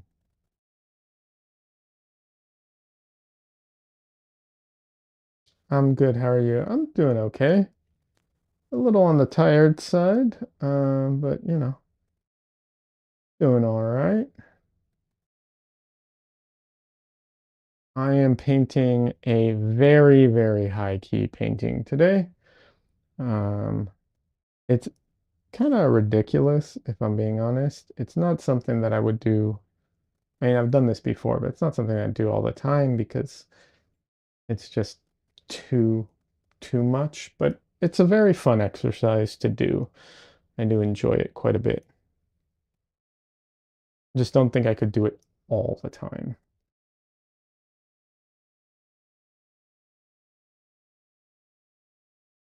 It's just a challenge then? Well, it's not just a challenge. I really enjoy these paintings. I've done them before. I really enjoy them, and I decided to do a week of these paintings on my YouTube channel. I'm making videos about it, kind of going talking about the process and everything. Um, and as the week went on, the level of what's it called? The like I kept raising the, darkest dark and kept making it lighter and lighter. Um, so it's definitely a challenge, but I really love the look of it. I just can't, it would be very limiting to do it all the time. Because if it was all the time, then you can't, there's a lot of paintings I think you can't do like this, but um, it's a really cool effect. It gives a very special look, and I do really appreciate that. Um, so I do enjoy it, and I thought, I thought I had an interesting perspective on it to share because I have done it a few times, and I know not everybody has. So I thought I could share, some tips and tricks and like information, and also just show how far you can push it. Um, Also, one of the things is that a lot of times people, a lot of high key paintings that are out there are of similar subject matter, right? Like a lot of times they'll do, snow scenes, winter scenes, and so on, which, I mean, it makes sense, right? Like it's a very obvious, like this lends itself to this, so of course do that. Um, but, you know, you don't have to, right? So you can do other things. And that's mostly what I've been doing. Actually, this week, that's all I've been doing. So, yeah,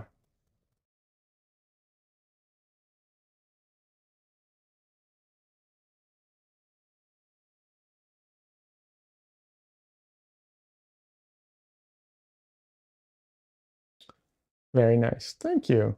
Are you an artist? A lot of people that come in are, so that's why I'm asking. And let's see, Vanessa says something. Um, Vanessa says, I've done some experimenting with boiled walnut oil and sun bleach. So far, so good. Might be wrong, a wrong batch. Oh, like the batches that went bad at the store? Maybe. I don't know. I've heard that it can go rancid if you aren't careful with it.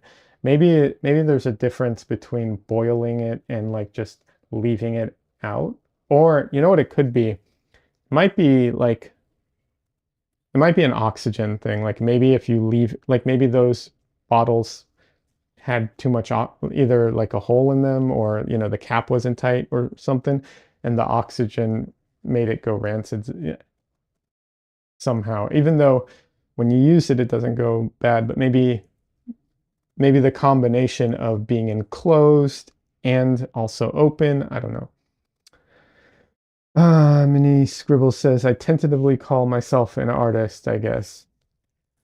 I mean, if you make art, you're an artist. That's really all it takes. So, you know, Mini Scribble says, LOL, true. Hey, I think, I think making art is a very human thing, right? Like, um, there aren't a lot of animals that make art. Some of them make patterns and some of them make things, but humans pretty much always have always made art. Um, it's a very human thing to do. So, it's I think I do think like more people should make art just to make art, because it's enjoyable. I think people are too often you know, they're too often concerned with like, did I make something good? If I if I don't make anything good, then like why even bother and so on. And I think people need to kind of chill about that. Don't get me wrong, if you're looking to, you know, make it as a profession, it becomes a lot harder and so on, and that's something else. But if you want to make art, you can still make, first of all, you can enjoy the process. Second, you can still make something that moves someone without being a professional artist. Yeah. So I think people need to just chill out about that and enjoy the process a little more. Let's see. McScribble says, so long as my current art is better than my previous, I'm content. Nice. Yeah, always try and improve. That's great.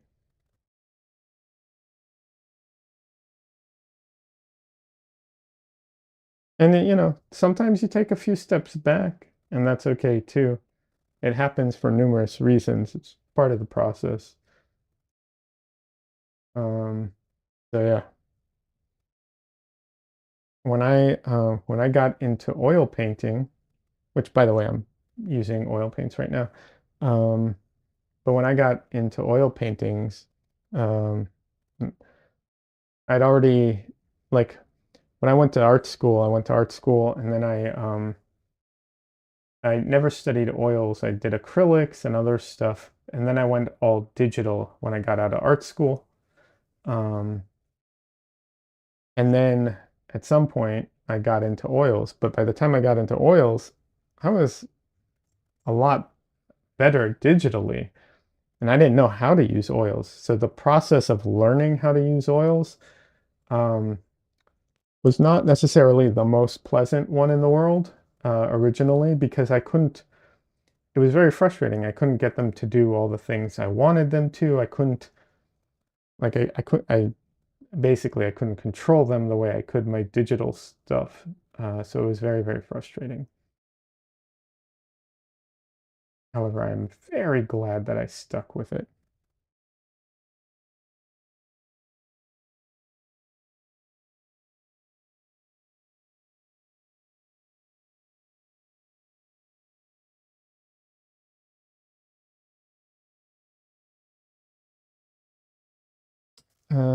Mixwell says I started with oils and moved to acrylic.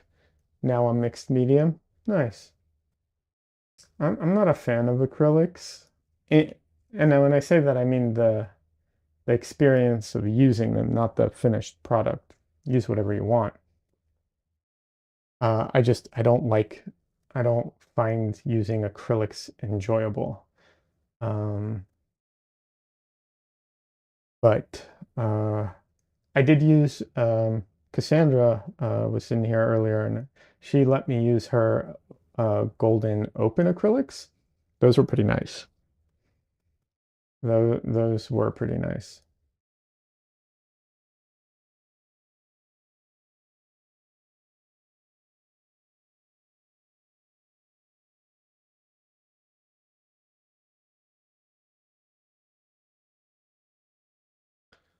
Uh, External says, I agree to the extent I find the long dry time on oils very stress-free compared to acrylics.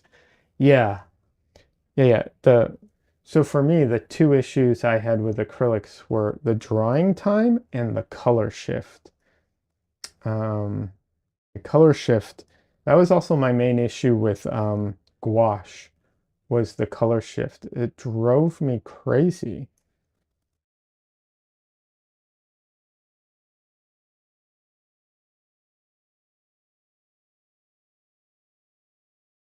But yeah, that was the thing that really kind of got to me is having the color change color on me.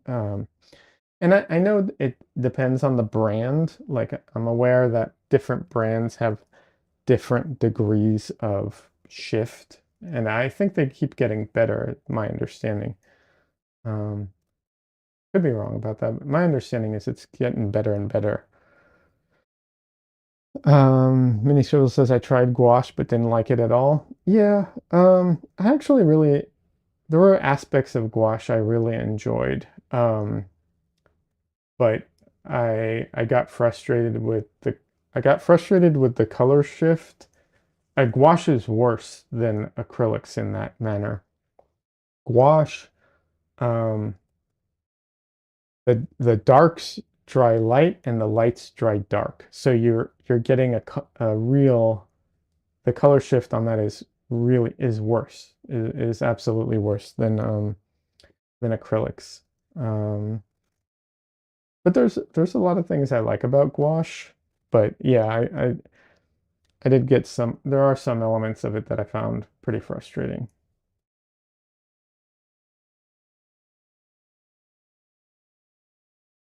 Vanessa says unpredictable.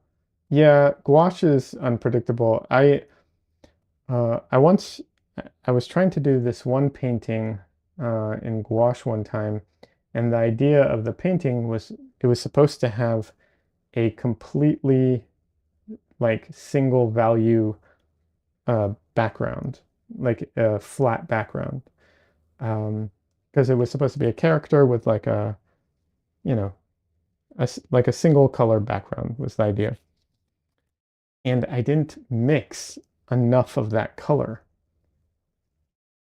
And so what happened was I tried to paint the whole background and I ran out of paint. And there was no way I could mix the same color again. I couldn't, I just couldn't do it. And if it was oil paints, I could have, right? I could have I could do that in oils. I could mix and it it would be at least it would be close enough, and then um I could also, because it's still wet, I could mix back into the wet and like, really flatten it all out and make it work. Not with the gouache. I was done. Like once I made that mix, once I ran out of it, that was it. I could not get it back. I had to completely change the background. I ended up making it like a textured kind of background because that was the only thing I could do.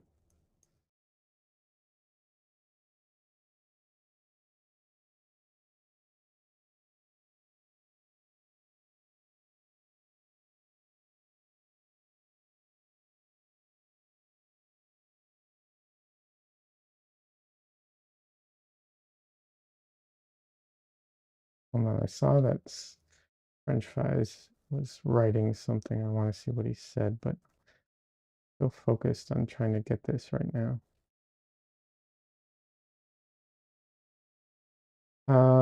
Let's see. French says I started out with gouache. I occasionally use gouache, especially for value studies. I really fell in love with the oils this past year. Nice. Um, and Vanessa says something about acrylics. One second. Vanessa says, acrylic you adjust, but gouache you need to swatch a lot while you paint. Hmm. I don't know about that. Maybe. I never did swatch with gouache. I just painted with it. But maybe that would be the solution. I don't know.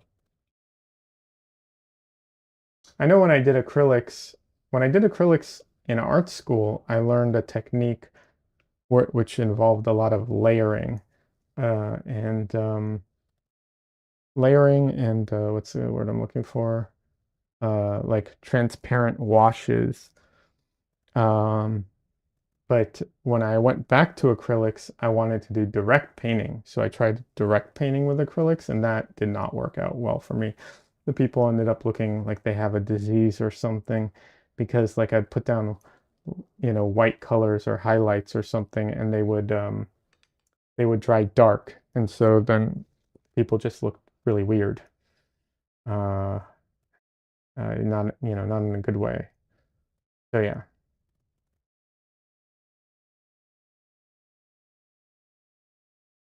And then I was using gouache a lot at one point because I bought a gouache set that was like a mixing set. It was a CMYK set from Holbein. Um, so it was like to me it was like a great mixing set, a good way of like practicing. And I used to take it out to plein air paint, and I was going out plein air painting with this group called the Weekend Warrior Painters. Um, and I was really enjoying it. I did run into some problems when it was like extremely hot and dry, but that's, neither here nor there. Um, but because I was working at the time I was working full time, and the the weekends when I would go paint, that would sometimes be the only painting I would do in the week. I started getting very frustrated because I'm like, why am I painting like this is the only time this week I get to paint, and I'm painting in gouache, and I want to be painting in oils. So like, why am I painting in gouache? So then I started exclusively painting in oils because I was like, why am I wasting my time? Not that it was a waste of time, but you know what I mean. I think you understand what I'm getting at. Uh, have I ever tried sculpting? French fries asks. No, I have not. Unless you count fidgeting with my kneaded eraser. I used to take my kneaded erasers and sculpt things with them. Like I, one of the things I sculpted the most were noses because it was like the right shape. It was the right quantity of eraser that I could kind of sculpt a nose, and I didn't need, I didn't need any tools to sculpt a nose. Whereas if I wanted to sculpt an eye, I probably would have needed, something to get like the details in. But a nose, I felt like I could kind of do it with my fingers.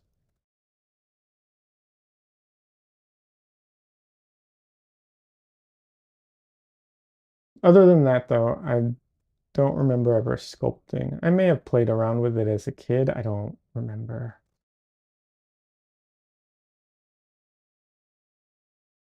Yeah, I'm sure I played with like Play-Doh and stuff like that, but I may have done something a little more than that because I do vaguely remember using some kind of clay that you have to like, um, you have to like put in the oven or something. But this is like all stuff at home as a child. So to me, I would say no. I wouldn't consider any of that really.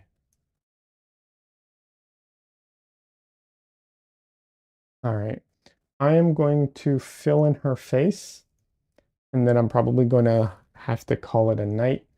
as far as the stream goes because I need to take a break, spend some time with Michelle, eat something. I ate 5 hours ago. That's not too bad. Something like that. I don't know.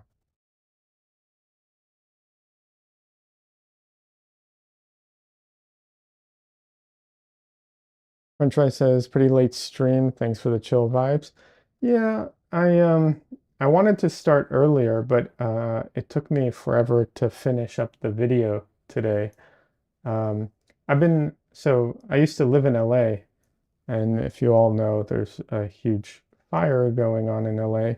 So I reached out to a lot of my friends today, and I just spent time dealing with some things like that. Not just that, but some other things as well.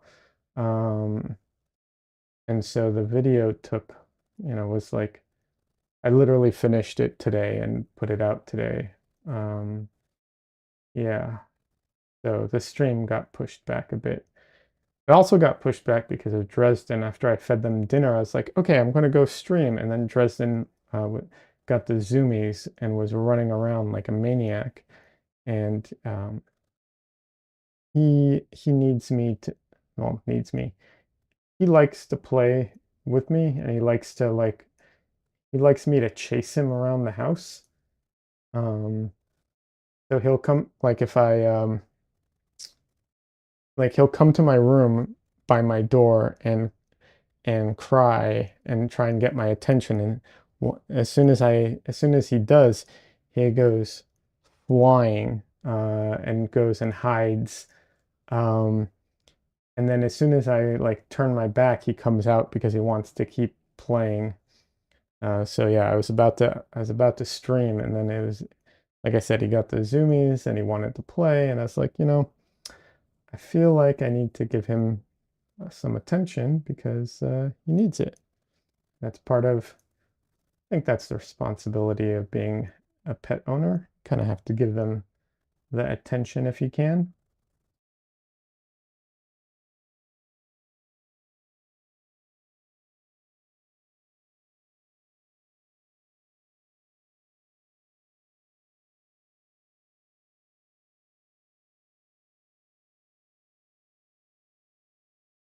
So yeah, so stream ended up being later than I uh, wanted to. All those things combined.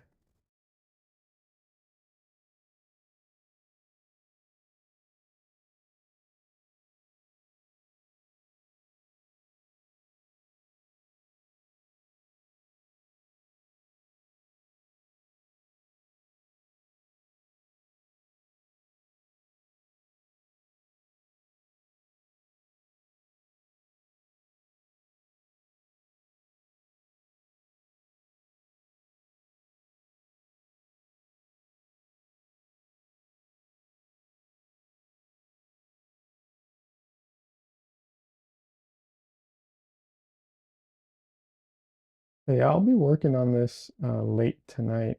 We'll see how late I can work on it. I have to go get up earlier than normal tomorrow for I have to go get like allergy shots. So we'll see how late I can stay up tonight working on this. But I won't do it on stream. I'll have to do it on my own time kind of thing.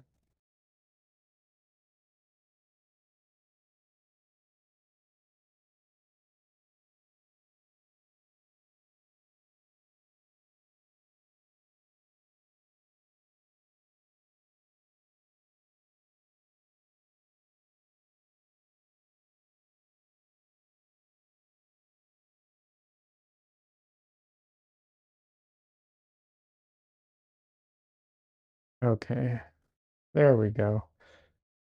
There's a few gaps here and there, but I think that's pretty much, the whole canvas covered. There's a few, like I said, there's a few gaps. Normally I would use the brayer, but I don't think it would be worth it on this painting. But yeah, um, thank you all for joining me today. And yeah, tomorrow's video will not be in the morning. There's no chance I'm getting it done tomorrow morning, but hopefully it'll be done before the end of the day type of thing. Um, and for all new people here, I do have a Discord, I have a YouTube channel, I have all my social media and all that stuff. Yeah, pretty basic, pretty standard stuff. Um, but yeah, let me do a close-up for you all so you can see a little closer before I go. Good night, sleep good. Thanks, French fries, appreciate that. Yeah, let me do a quick close-up here. Um, you can see it. I mean, it is very, it is very hard to see, but it's such a cool effect, especially in person. It's so, I just love the effect in person.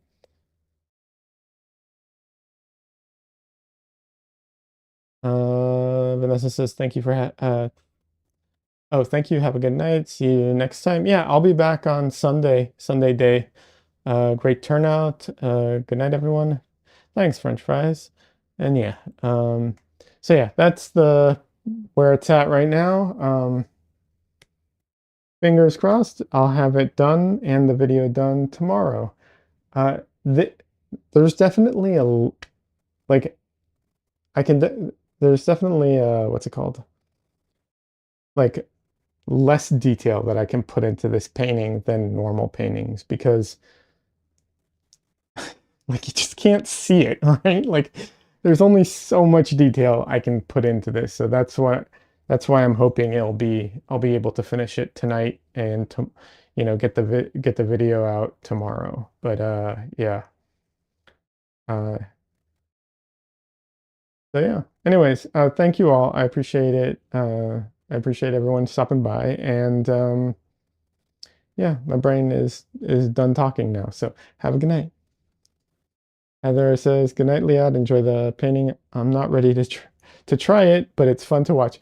Oh, I know. I just it's not for everybody, but it's fun. It's fun to push it and um, to show what you can do with it. So yeah. All right. Have a good night.